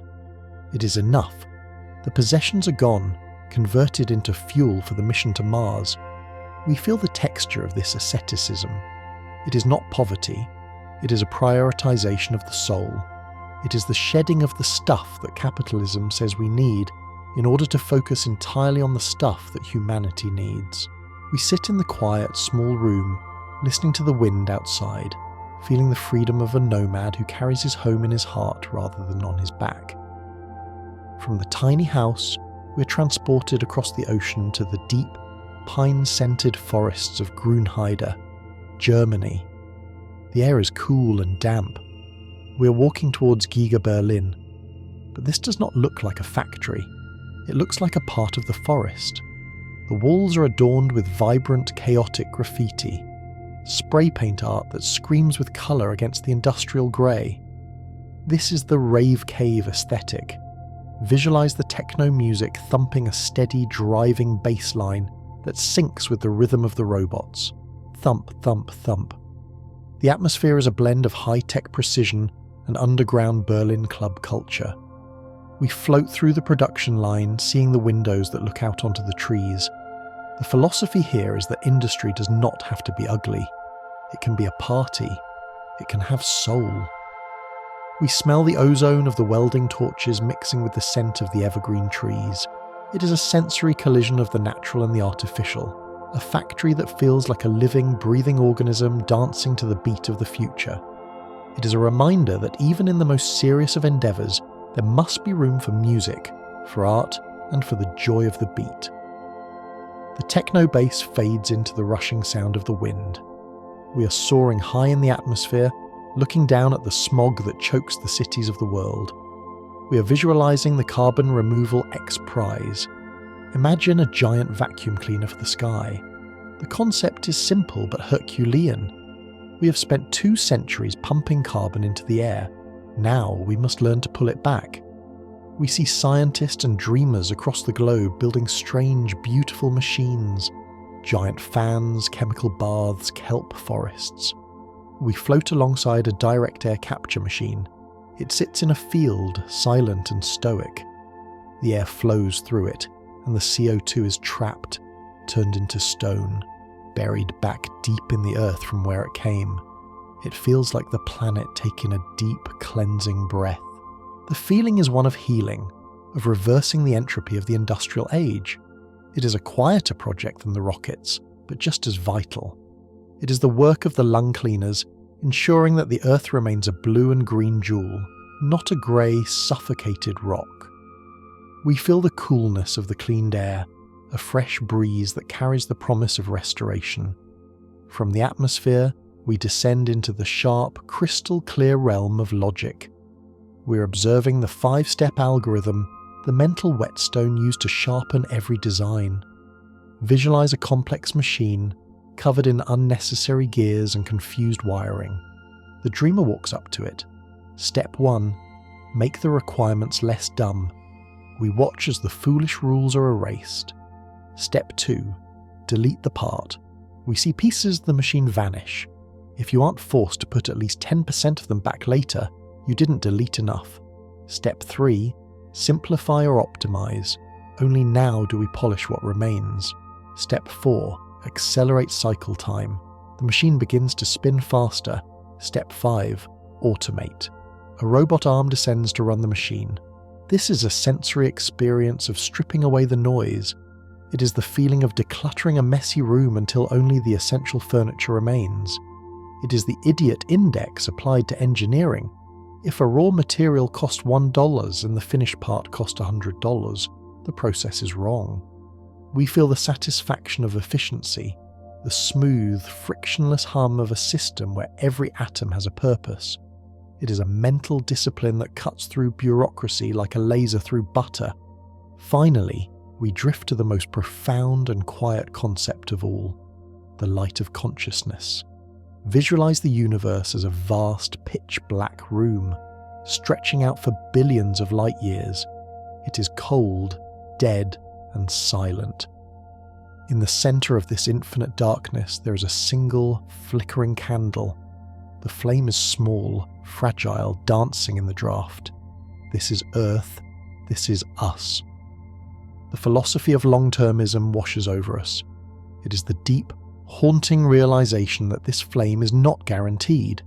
It could be snuffed out by an asteroid, a nuclear winter, a plague, or a rogue AI. The darkness wants to reclaim the space. We feel a protective instinct rise in the chest. The entire purpose of the rockets, the electric cars, the batteries, the tunnels, it is all just a pair of cupped hands trying to shield this flame.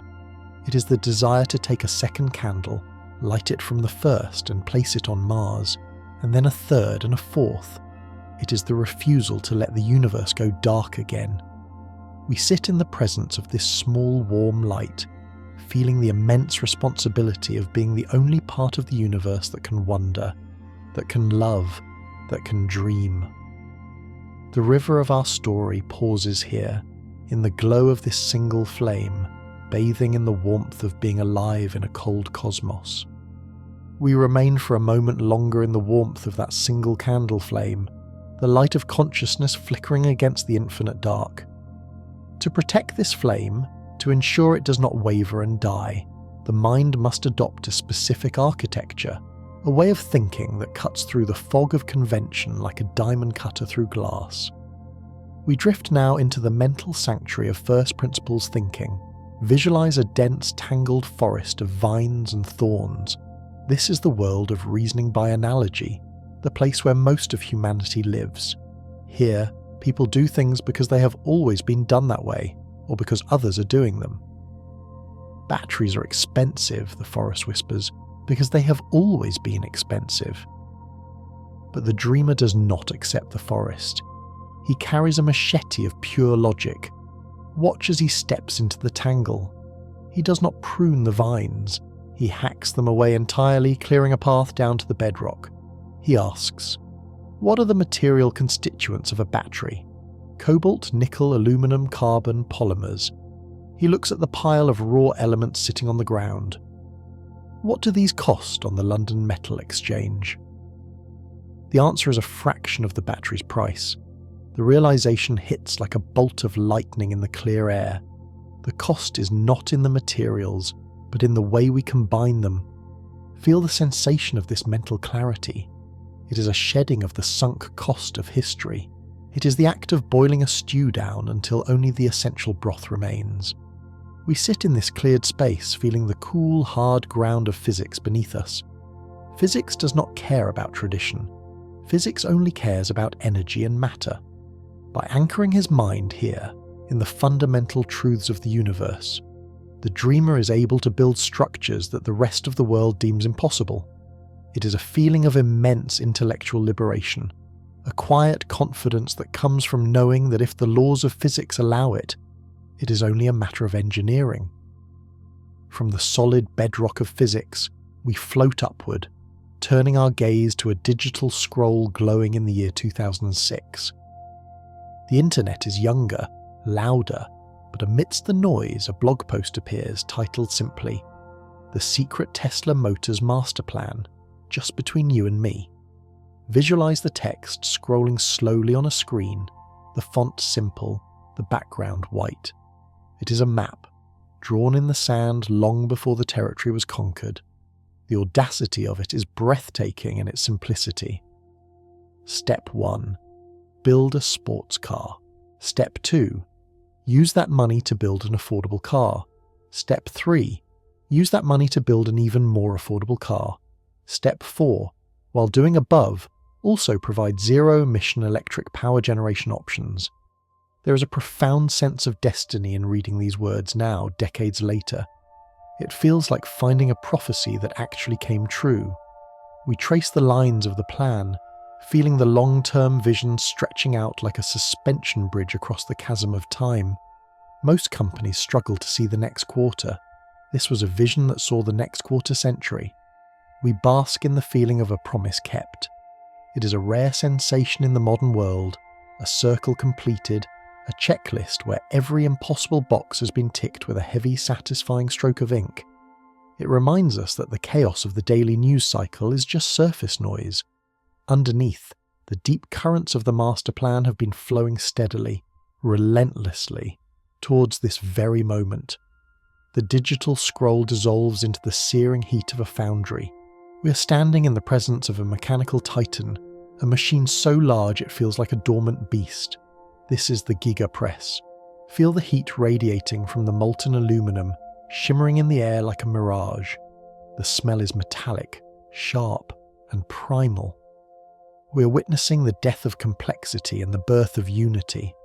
For 100 years, cars were stitched together from hundreds of small stamped metal parts, welded by an army of robots. It was a jigsaw puzzle of noise and potential failure. But here, the paradigm shifts. Watch the liquid metal, silver and heavy, pouring into the mould. The pressure is immense. 6,000, 9,000 tons of force clamping down. Thud! The ground trembles beneath your feet. In a matter of seconds, the liquid becomes solid. The mould opens and out comes a single, perfect piece. The entire rear underbody of a car cast as one. It is a moment of industrial magic. We run a mental hand over the casting. It is smooth, organic, resembling the bone structure of a whale or a bird. There are no seams to break, no welds to snap. It is the philosophy of the toy car, die-cast and durable, brought to the scale of the highway. We stand in the rhythm of the press, the heartbeat of the factory, feeling the satisfaction of efficiency, of 70 parts becoming one, of the complex becoming simple through the brute force of innovation. The heat of the foundry fades, replaced by the cool, polished atmosphere of a movie set hangar in Los Angeles. The year is 2007. We're walking alongside a man in a high-tech suit of red and gold armour, and the director, Jon Favreau. We're witnessing the melding of fiction and reality, the forging of the cinematic Iron Man. Visualize the scene. Robert Downey Jr., seeking the soul of Tony Stark, walks the floor of SpaceX. He sees the enthusiasm, the eccentric brilliance, the way the dreamer moves between the drawing board and the rocket engine. He soaks it in. The character on the screen, the billionaire genius philanthropist who wants to save the world with technology, begins to take on the mannerisms of the man standing before us. We drift into the movie itself, seeing the cameo, a brief handshake in a restaurant in Monaco. "I've got an idea for an electric jet," the dreamer says. "We'll make it work," Stark replies. It is a playful wink at the audience, a blurring of the lines. We feel the cultural resonance, the way the story of the superhero began to parallel the story of the entrepreneur. It added a layer of mythos to the metal. It made the rockets feel like they belonged to the Avengers, and the cars feel like gadgets from a comic book. We float in this space of pop culture, enjoying the lightness of it, the realization that sometimes life imitates art, and sometimes art needs a real-world muse to find its wings. The glamour of the red carpet vanishes, replaced by the cold, unforgiving concrete of a factory floor in Fremont, California. It is 3 a.m. The lights are humming with a clinical buzz. We are witnessing the production hell. Visualize a small, uncomfortable couch in a conference room, the leather worn, the cushions sagging, and then visualize the floor itself under a desk, a pillow, a blanket. The dreamer is not in a penthouse. He is here, sleeping amidst the smell of solvent and the noise of the assembly line. We feel the texture of this exhaustion. It is a visceral, bone-deep tiredness. This is the philosophy of leading from the front line. It is the refusal to ask anyone to do something you're not willing to do yourself. The workers on the line see him when they arrive, and they see him when they leave. We sense the solidarity in the suffering. It is a dark, heavy time where the company teeters on the edge of bankruptcy, but in this shared hardship a bond is forged. It is the grit that holds the dream together when the money runs out. We lie on the floor in our imagination, feeling the cold seep into our bones, but also feeling the burning resolve that says, if this ship goes down, I will be the last one off. The cold concrete warms and transforms into a burst of unexpected, playful heat. We are holding a device that looks like it belongs in a sci-fi arsenal. It is white and black, sleek and dangerous. It is the not a flamethrower. We are drifting into the realm of the absurd, the merchandising of the Boring Company. Visualize the flame erupting from the muzzle, a tongue of orange fire licking the air. The smell of propane fills the nose. It is ridiculous. It is dangerous. It is hilarious. Why does a tunnel-digging company sell flamethrowers? Because it can. Because it is fun. We feel the spirit of a child playing with matches, elevated to a corporate strategy. It is a critique of the serious, buttoned-up nature of business. It breaks the fourth wall of capitalism. Don't buy this, he says, and 20,000 people buy it immediately. We float in the smoke of the flame, chuckling at the sheer audacity. It serves as a reminder that even when you are digging holes under cities to solve traffic, you are allowed to have a laugh. You are allowed to be a little bit mad. It is this spark of madness that keeps the heavy machinery from becoming boring. The smoke clears, and we find ourselves sitting inside the cabin of a Tesla parked in a quiet garage. The screen is glowing. We are discovering the Easter eggs. Reach out and tap the screen. Suddenly the road on the display turns into a rainbow. The car's audio system begins to play the More Cowbell sketch. Or perhaps you press a button and the charging port glows with a multicolour psychedelic light show. We are exploring the concept of whimsy in the machine. Most cars are utilitarian appliances, cold and serious, but this car has a sense of humour. It has a soul of code. We feel the delight of discovery, the wink from the engineers. It creates a bond between the machine and the owner.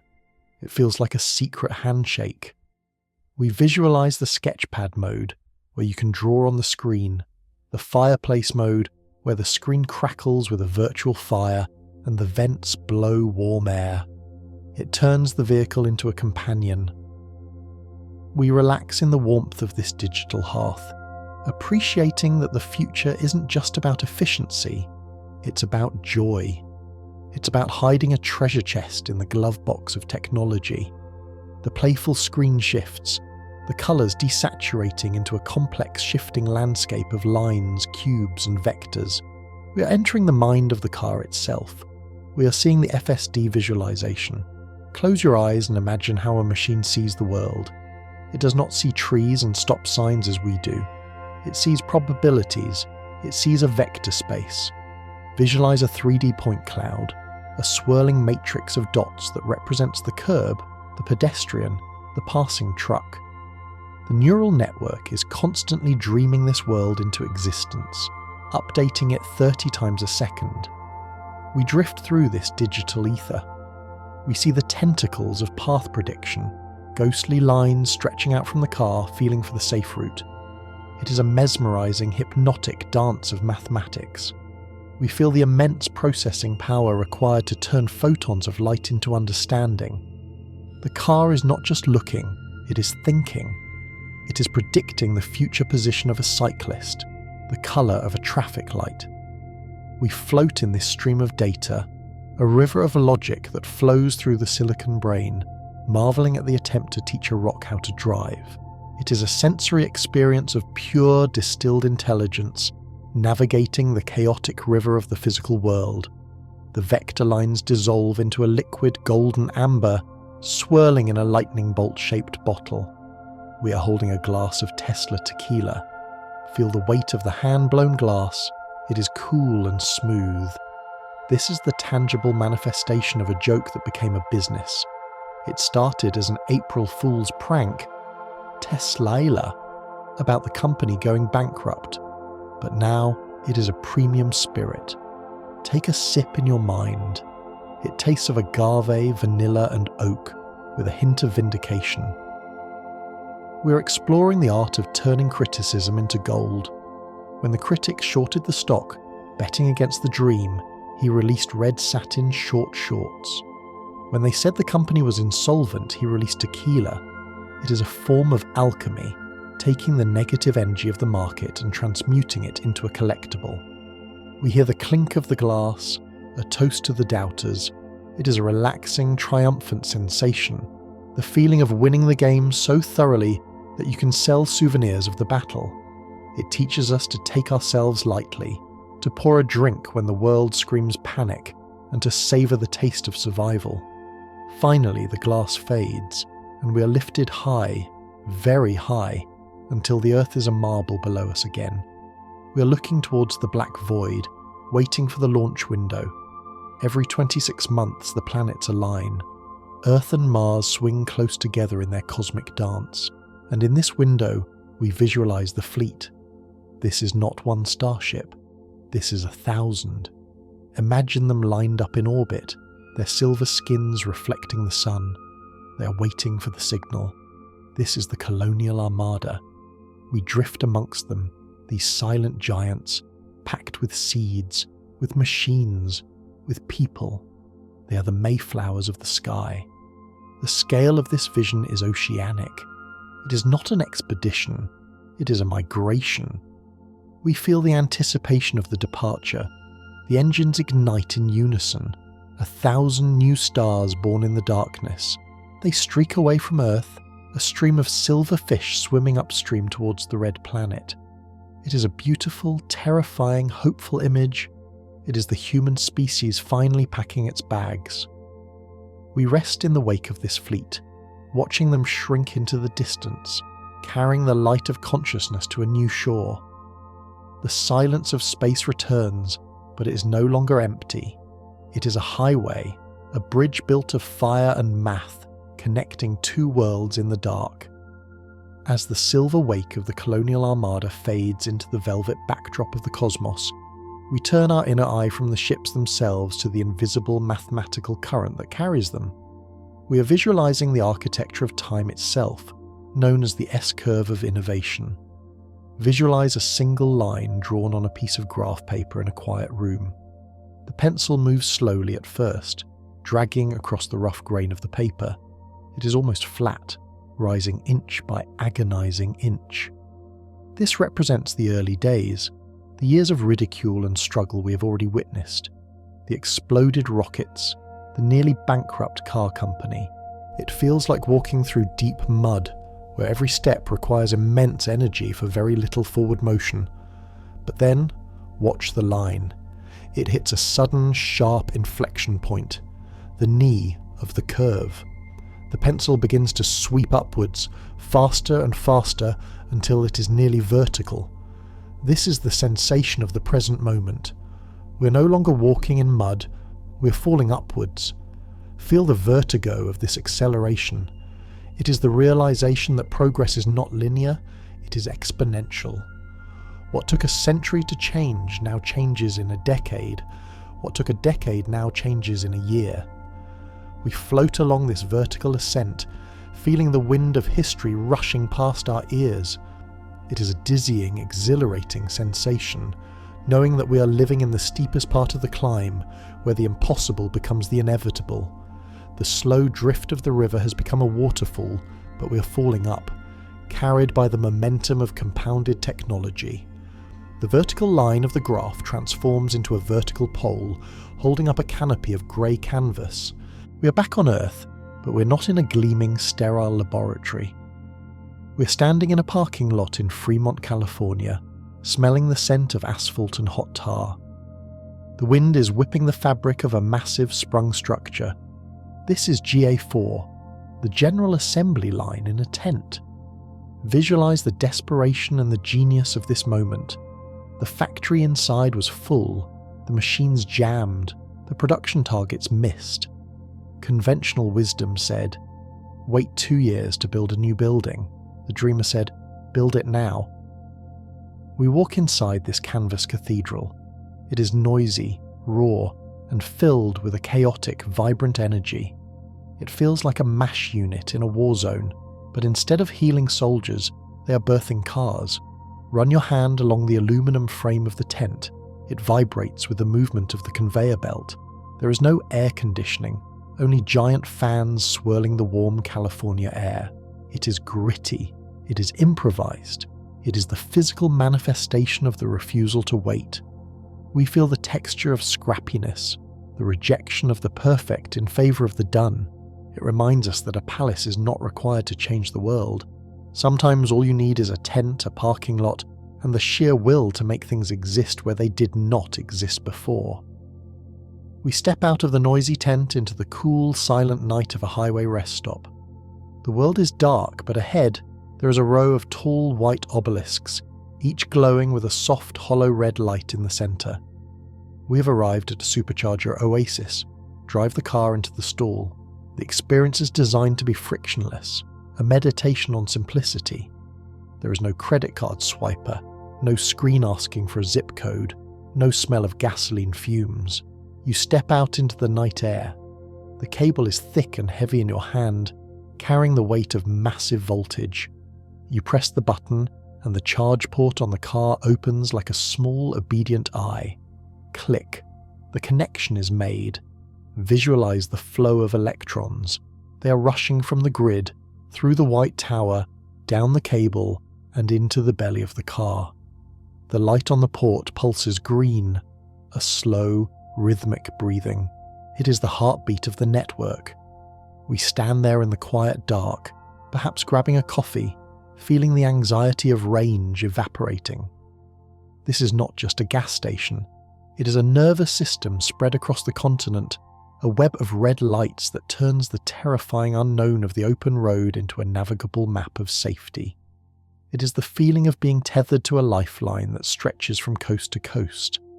The pulsing green light of the car expands, growing larger and brighter until it becomes a massive white rectangular block sitting in a field of dry grass. We are looking at a megapack. Stand next to this monolith. It is silent, featureless, devoid of moving parts. It looks like a simple shipping container painted white, but inside, it is holding a thunderstorm. This is the stabilizer of the grid.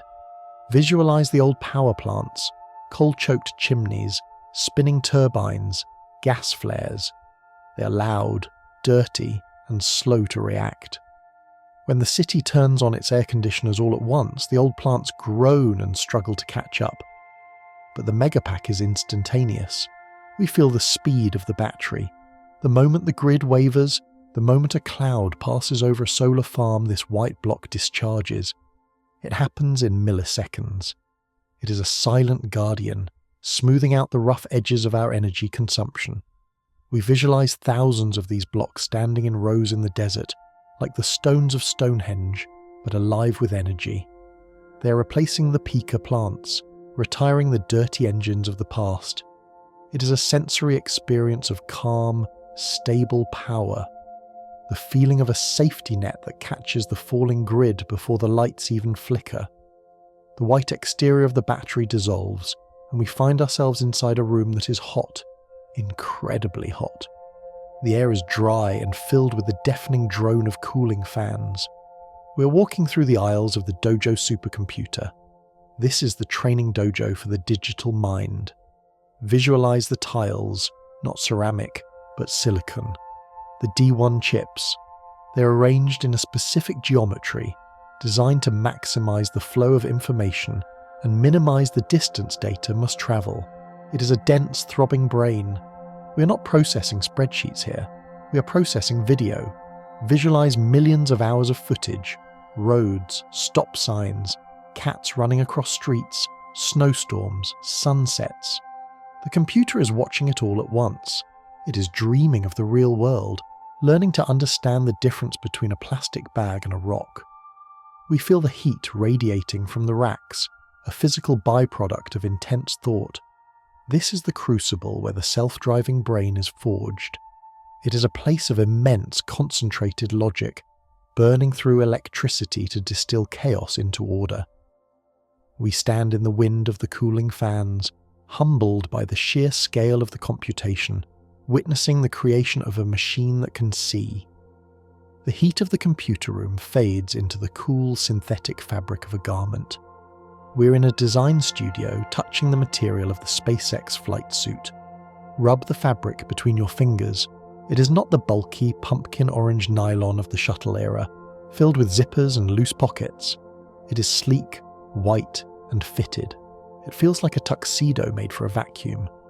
We are visualizing the collaboration with Jose Fernandez, the man who designed costumes for Batman and Wolverine.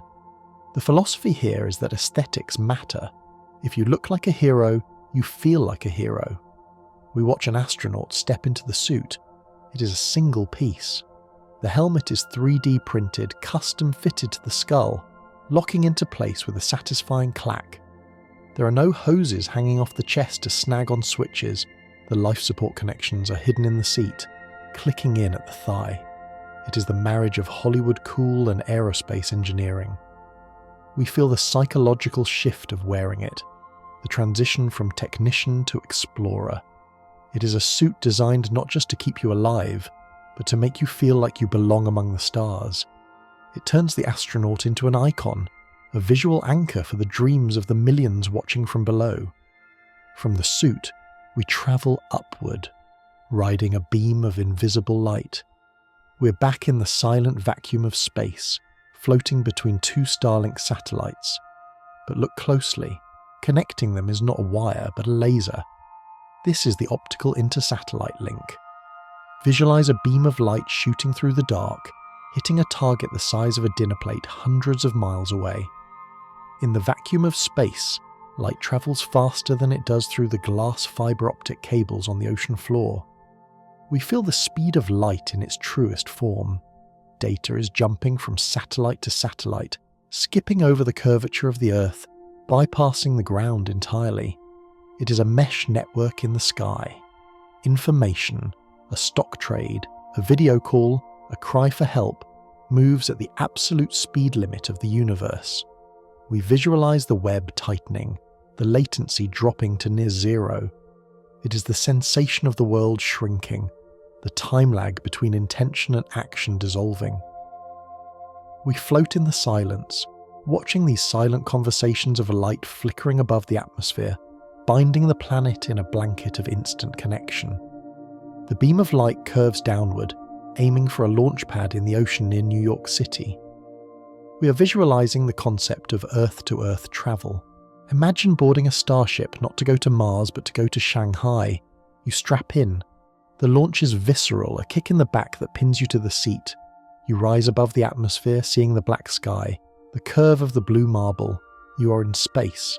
But then, almost immediately, you begin to descend. The entire flight takes 30 minutes. You have travelled halfway around the world in the time it takes to watch a sitcom episode. We feel the disorientation of this speed. The concept of distance has been shattered. The Atlantic Ocean is no longer a barrier, it is a puddle. We visualize the globe becoming a village. No place is more than an hour away. It is the ultimate collapsing of geography. We land on a platform in the East China Sea, the steam rising, the body still adjusting to the fact that we were in New York for breakfast. It is a sensory experience of ballistic luxury, turning the globe into a single room. We step off the rocket and pull a phone from our pocket. We open an app, but the logo is simply X. We're exploring the concept of the Everything app. Visualize a digital town square. In the past, you had to walk from the bank to the post office to the newsstand to the cinema. In the digital world, we switch from app to app. But here, the vision is a single, unified ecosystem. Imagine sending money to a friend as easily as sending a text.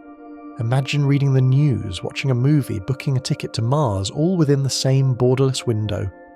We feel the flow of this digital architecture. It is designed to be the operating system of a life. It is inspired by the density of WeChat, but built for a global audience. We scroll through the feed, feeling the pulse of the global consciousness we visited earlier, but now it is integrated with the ability to act, to pay, to do. It is the digital equivalent of a Swiss Army knife, one tool that fits in the hand and unlocks every door in the economy. Finally, we put the phone away and walk towards a car parked in a dark alley. It is late, and the shadows are long. You're not near the vehicle, but the vehicle is awake. We are visualizing sentry mode. On the screen inside the locked car, a large red circular eye glows. It is reminiscent of HAL 9000, or the Cylons, but it is on your side. The car is watching. Cameras on the front, back and sides are recording the environment. We feel the protective aura of the machine. It is like a loyal guard dog that never sleeps. Someone walks too close, and the headlights flash. A warning growl. I see you. The classical music begins to play loudly from the external speakers, startling the intruder. We explore the sensation of safety this provides. The car is not just an inert object waiting to be stolen. It is a sentient guardian. It extends your awareness even when you are asleep in your bed. We rest in the knowledge that the machine is standing watch, its digital eyes scanning the darkness, preserving the sanctity of the space within.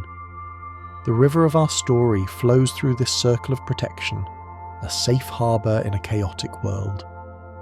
We linger in the protective embrace of the sentry, the car's digital eyes scanning the shadows, ensuring that the sanctuary within remains inviolate. But this protection is not limited to the steel and the glass. It extends to the living, breathing souls that might wait inside. From the vigilant red eye of the sentry, the scene softens, shifting from a mode of defence to a mode of nurturing care. It is a scorching summer afternoon. The pavement radiates heat like an oven floor, and the air shimmers with thermal waves. In any other vessel, this heat would be a death sentence. But here, we visualize the interior of the cabin as a cool, conditioned oasis. We're exploring the concept of dog mode. Picture a loyal companion, a golden retriever perhaps, sitting on the white vegan leather seats.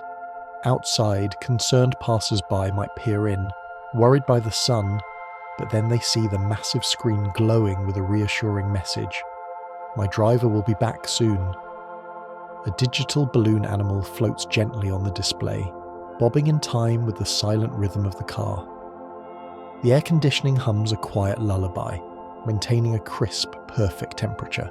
We feel the relief of the owner, the lifting of that heavy, guilty burden of leaving a friend behind. It is a feature born of empathy, a recognition that the machine is not just a tool for transport, but a temporary shelter. We float in this bubble of cool air, watching the dog sleep soundly, untouched by the burning world outside, protected by a line of code that understands the value of a life. The sun sets, and the scorching heat gives way to the cool purple twilight of a forest clearing. The car is parked near the edge of a lake, the water reflecting the first stars. We do not leave the vehicle to pitch a tent on the damp ground. Instead, the seats fold flat, creating a seamless, soft platform. We're entering the cozy solitude of camp mode. Visualize lying on your back, looking up. The metal roof is gone, replaced by a panoramic sweep of glass that stretches from your forehead to your toes. The universe is your ceiling. You're inside a pressurized capsule, safe from the mosquitoes, safe from the humidity, yet completely immersed in the view. The climate control runs silently, powered by the massive battery beneath you, capable of maintaining this perfect atmosphere for days without a generator's rattle. Feel the stillness of the woods, contrasted with the high-tech embrace of the cabin. It is glamping redefined by aerospace engineering. You can stream music, watch a movie on the dashboard, or simply drift off to the sight of the Milky Way rotating slowly above the glass. It changes the psychology of the road trip. The car is no longer just a way to get to the destination. It is the destination. It is a mobile bedroom, a pod of comfort that allows you to wake up anywhere on Earth, warm and rested, with the sunrise greeting you through the roof. The tranquility of the campsite fades, replaced by the low, powerful thrum of the open highway. We see a shape emerging from the mist, a giant, towering beast of silver. It moves with the mass of a freight train but the silence of a cloud. This is the Tesla Semi. Visualize standing next to the wheels. They are taller than your waist. The sheer scale of the machine is intimidating. A Class 8 Titan designed to haul the heaviest loads of civilization. But climb up into the cab and the experience shifts. You do not sit on the left, squeezing against the door. You sit in the center. Feel the command of this position. It is the pilot's seat of a spaceship, not a truck. Flanked by two glowing screens, you look out over a nose that slopes away sharply, giving you a view of the road that feels panoramic. The roar of the diesel engine, the shaking of the gear stick, the smell of burnt oil, all are gone. In their place is a smooth electric glide. We feel the Bambi vs. Godzilla torque, the ability to pull a mountain of cargo up a steep grade without slowing down. It is the sensory experience of effortless power. We drift alongside this silent giant, watching it carve through the wind, understanding that the arteries of commerce are being cleaned, that the black smoke of the logistics industry is being replaced by the invisible flow of electrons. We zoom in now, past the silver skin of the truck, past the wheels, deep into the heart of the motor itself. We are looking at a piece of engineering so precise it borders on art. We are visualizing the carbon-sleeved rotor of the plaid powertrain. Imagine a cylinder of metal spinning at 20,000 revolutions per minute. At this speed, the centrifugal force is so violent that the metal wants to expand, to rip itself apart, to explode like a grenade. To hold it together, you need something stronger than steel. You need carbon fiber. Visualize the process. A machine winding a strand of carbon fiber around the rotor, pulling it tighter than a guitar string. It is a cocoon of immense tension. But here is the catch. Carbon fiber and metal expand at different rates when they get hot. The math to make this work is agonizingly complex. We feel the tension in the fiber, the hoop stress keeping the magnetic heart contained. It is a technological straitjacket allowing the motor to achieve speeds that were previously impossible. This is the secret behind the plaid speed, the ability to sustain maximum velocity without the engine disintegrating. It is a hidden detail, buried deep in the chassis, a silent testament to the obsession with pushing physics to the breaking point, and then wrapping it in carbon so it holds. The spinning blur of the motor slows, and we expand our view to the chassis of the car itself. In the past, a car was a frame with a battery bolted inside it, like a box of luggage carried in a trunk. But now the distinction blurs. We are looking at the structural battery pack. Visualize a honeycomb. It is nature's most perfect shape, light, yet incredibly stiff.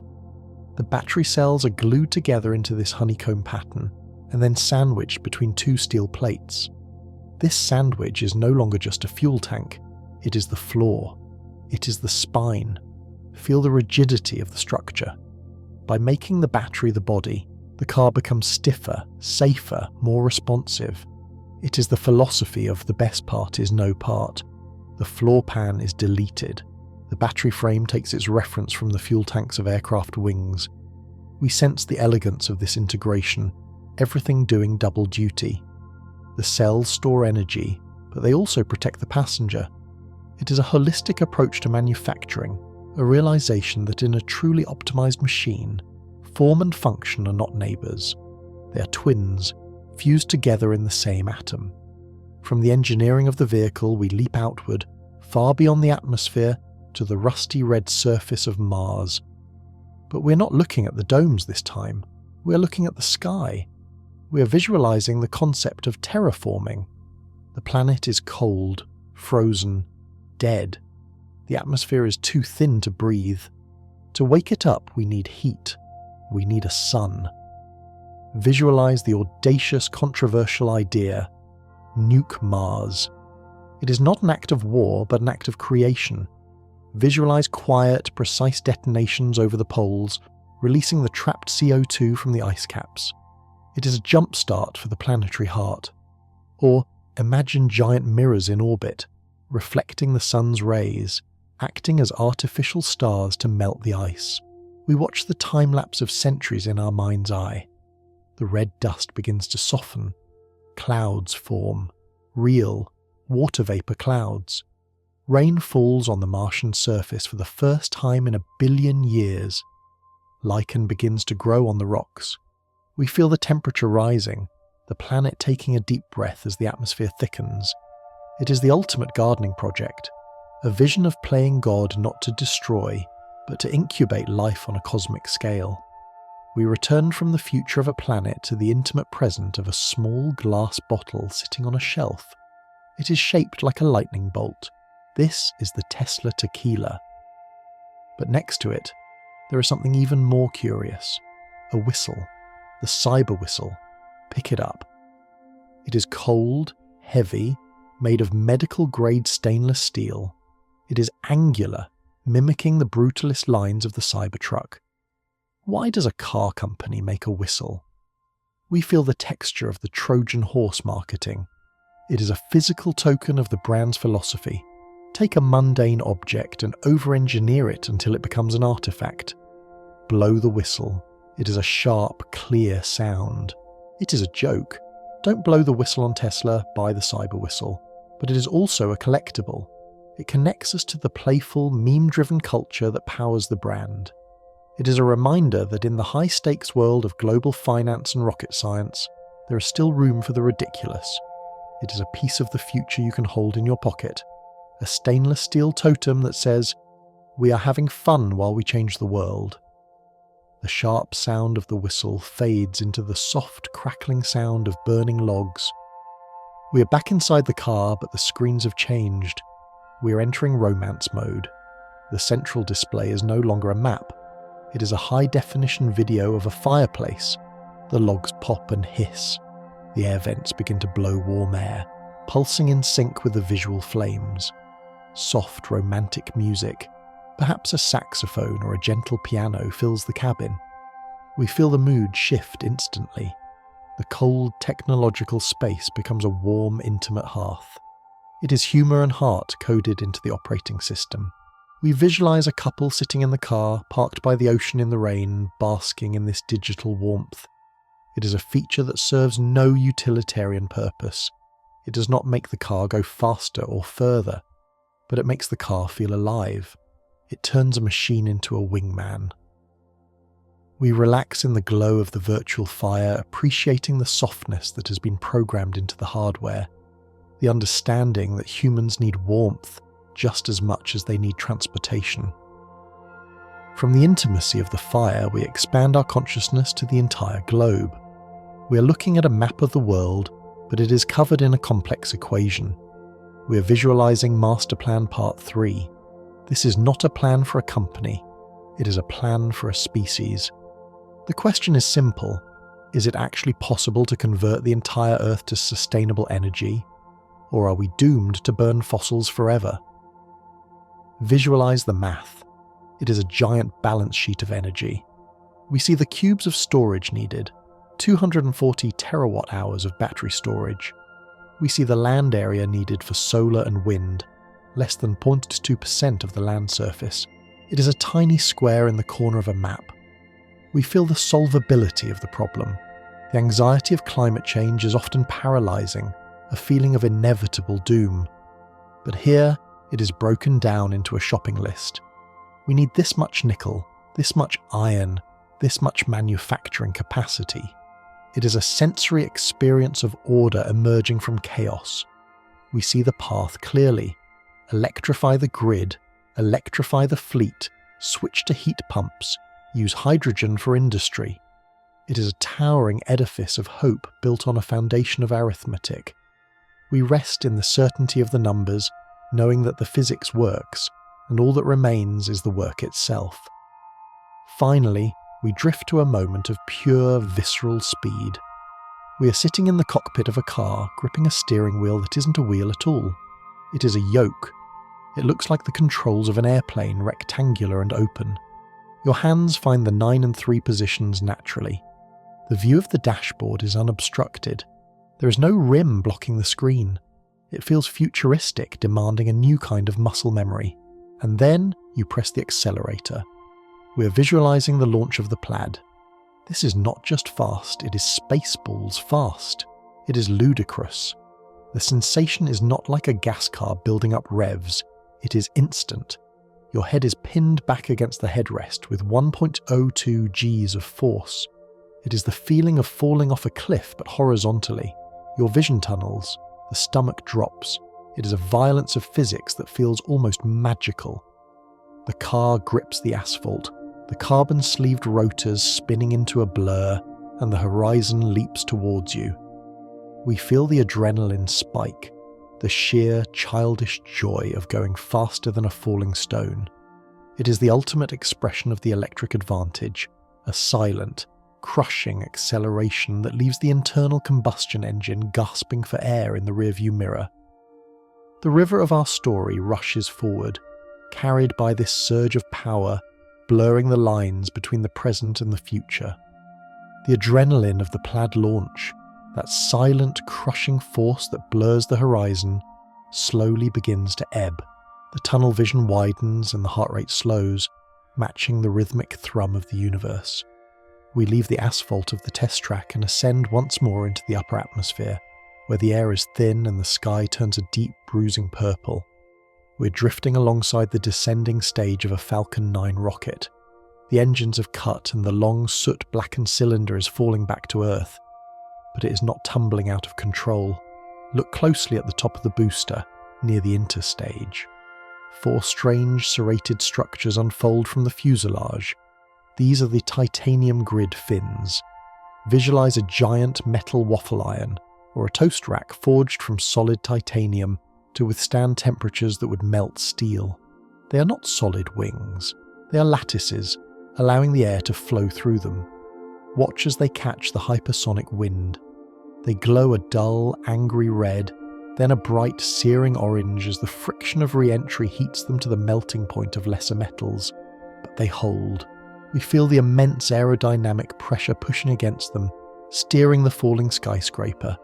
They are the rudders of the sky, manipulating the atmosphere to guide the machine home. It is a sensory experience of extreme heat and precise control, the feeling of a hand reaching out into a hurricane to steer a paper plane.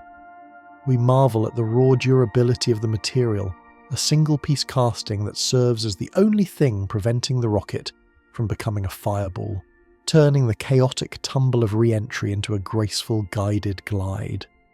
The orange glow of the heated fins cools as the rocket slows, and our attention shifts to the source of the fire itself. We're moving from the dirty orange flame of kerosene, the fuel of the past, to the clean, translucent blue and purple flame of the future. We are visualizing the chemistry of methalox. Deep in the combustion chamber of the Raptor engine, a new alchemy is taking place. This is not the refined remains of ancient dinosaurs, RP1. This is liquid methane and liquid oxygen. Visualize the flame. It does not leave a trail of black soot. It burns with a ghostly ethereal purity. It looks like the flame of a gas stove, amplified 1,000,000 times. Why this choice? Breathe in the concept. The atmosphere of Mars is mostly carbon dioxide. The soil contains water ice. If you have CO2 and H2O, and you have energy, solar, you can make methane, CH4, and oxygen. This is the Sabatier reaction. We feel the profound elegance of this loop. You do not need to carry the fuel for the return trip on your back.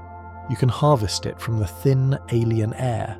It creates a vision of the rocket not as a tourist, bringing its own lunch, but as a pioneer, living off the land. We float in the light of this purple flame, understanding that the colour of the fire dictates the destiny of the mission. It is the specific frequency of a flame that can be lit on two different worlds. The blue flame fades, and we find ourselves touching the skin of the starship. It is not smooth steel here, it is covered in a dark reptilian armour. These are the hexagonal heat shield tiles. Run your hand over the surface. It feels like black ceramic, cool and slightly textured. There are thousands of them, interlocking like the scales of a dragon or the cells of a beehive. Why hexagons? Because there are no straight lines for the plasma to chase. Visualize the ship on the launch pad, the metal groaning as it fills with cryogenic fuel. The steel shrinks in the cold. If the tiles were large, rigid plates, they would crack. But these small hexagons float. They are pinned loosely, allowed to wiggle, allowed to dance with the shrinking and expanding skin of the beast. We hear the faint clink, clink, clink of the tiles settling as the temperature shifts. It is a mosaic of protection. We feel the fragility of the individual tile. You could break one with a hammer, contrasted with the invincibility of the collective shield. It is a suit of armour woven from stone and math, designed to shed the heat of a star as the ship punches through the atmosphere. From the heat of re-entry, we descend to the cool, quiet curb of a city street. A Tesla is parked there, dormant. You approach it. You do not reach into your pocket. You do not fumble for a fob. You simply walk up, and the car wakes. We are experiencing the invisible handshake of the phone key. Visualize the Bluetooth signal, a silent, invisible thread connecting your pocket to the car's sensors. It is a bubble of permission. As you enter the bubble, the mirrors unfold, a gesture of welcome. The screen illuminates. The handle presents itself. This is the removal of friction. The key, an object that has weighed down human pockets for centuries, a symbol of ownership and access, has been dissolved into code. It is there, but it is not there. We feel the lightness of this interaction. It is a seamless merging of the person and the machine. You do not unlock the car. The car simply recognizes you. It is the feeling of a door that is always open for you, and only for you, responding to your presence like a loyal animal sensing its master's approach, without a word being spoken. You sit in the driver's seat and the screen glows with a notification. A gift box icon appears. Update complete. We are visualizing the magic of the over-the-air update. In the old world, a car was a static object. The day you bought it was the best it would ever be. Every day after, it degraded, aged, became obsolete. But here, the flow of time is reversed. You went to sleep with a car that could not see traffic cones. You woke up, and now it can. You went to sleep with a cold steering wheel. You woke up, and now it has a heating option enabled. Feel the sensation of this renewal. It is like the car is a living organism, learning while you dream. The hardware is the body, but the software is the soul, and the soul is constantly growing. We visualize the data streaming down from the satellites in the silence of the night, rewriting the neural pathways of the vehicle.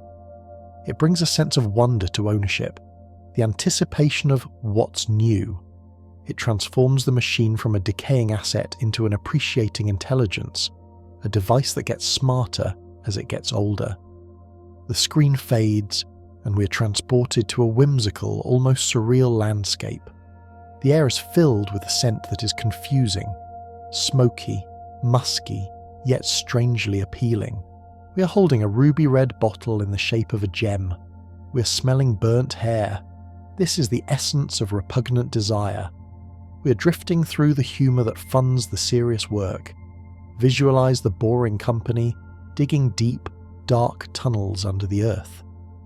To fund this subterranean endeavour, the dreamer does not just sell stock, he sells a joke. Inhale the scent. It smells like a singed hair, like a campfire, like a meme. It is the physical manifestation of absurdity. Selling 30,000 bottles of a perfume that claims to smell like burnt hair is a performance art piece on the nature of brand loyalty and hype. But deeper than the joke, it creates a community. We feel the texture of the red glass, the weight of the bottle. It is a reminder not to take the saving of the world so seriously that you lose the ability to laugh. It is a sensory anchor that grounds the high-flying rockets in the gritty, human, messy reality of a good joke shared between millions. The scent dissipates, and we find ourselves rising in a glass elevator higher and higher until the ground is a distant memory. The doors open, and we step out into a space with a 360-degree view of the Texas wetlands. We are in the high bay bar at Starbase. Visualize a lounge suspended at the top of a rocket factory. Below you, through the glass floor, you can see the assembly of the starships, giant silver rings being stacked by cranes. The sparks of welders look like fireflies far below. Outside the window, the Gulf of Mexico stretches to the horizon, and the launch pad stands like a gateway to the stars. The atmosphere here is future nostalgia. There is a neon sign that reads Prancing Pony, a nod to Tolkien, a place where travellers meet before a long journey. We sit on a stool, looking down at the machinery of our exodus. It is a place for the workers, the engineers, the dreamers to rest and look at what they have built. We feel the vibration of the factory through the floor, the hum of industry beneath the clinking of glasses. It is the clubhouse at the end of the world, the last watering hole before the great black ocean of space. It is a place to toast to the courage required to leave everything behind. We leave the bar and drift back into the driver's seat of a car, but this time, the experience is gamified. We are looking at a dashboard that displays a coloured bar: green, yellow, red. This is the safety score. Visualize your driving habits being turned into data points. Every time you touch the brake too hard, the score drops. Every time you take a corner too aggressively, the score drops. It is a mirror held up to your own behaviour. We feel a shift in psychology. The drive becomes a game of smoothness. You begin to anticipate the light changing, to coast to a stop, to handle the wheel with the gentleness of a surgeon. The car is teaching you. It is a feedback loop between human and machine, urging you towards a zen state of driving. We visualize the score ticking up, 98, 99, 100. It is the quantification of safety. It turns the chaotic, aggressive act of commuting into a disciplined, mindful practice. We feel the satisfaction of the perfect score, the knowledge that we are moving through the world with the least amount of friction and risk possible. From the smoothness of the drive, we expand our minds to the concept of time itself, but not the time on your wrist. We are looking at a clock that ticks slightly slower than the rest. We are visualizing the Mars clock. A day on Earth is 24 hours. A day on Mars, a soul, is 24 hours and 39 minutes. It doesn't seem like much, but over weeks it drifts. Visualize the mission control team living on Mars time. Every day they wake up 39 minutes later. The sun on Earth rises, but they pull the blackout curtains shut because it is night on Mars. They are living on a ghost timeline. We feel the sensory dislocation, the jet lag of the soul. They're walking among us, buying coffee, driving cars, but their biological rhythm is synced to a red rock millions of miles away. It is a profound act of empathy with the planet they wish to inhabit. We drift in this extra 39 minutes, the slip. It is a pocket of time that belongs to nowhere, a silent buffer zone between two worlds. It is the feeling of being an alien on your own home planet, practicing for the day when the Earth will be the alien star in the sky. Finally, we drift deep into the ocean, far below the waves, to a place of crushing pressure and absolute darkness. We are looking at the submarine car, Wet Nelly, the Lotus Esprit from James Bond. The dreamer bought this car at an auction, a relic of childhood wonder. But in the movie, it transforms.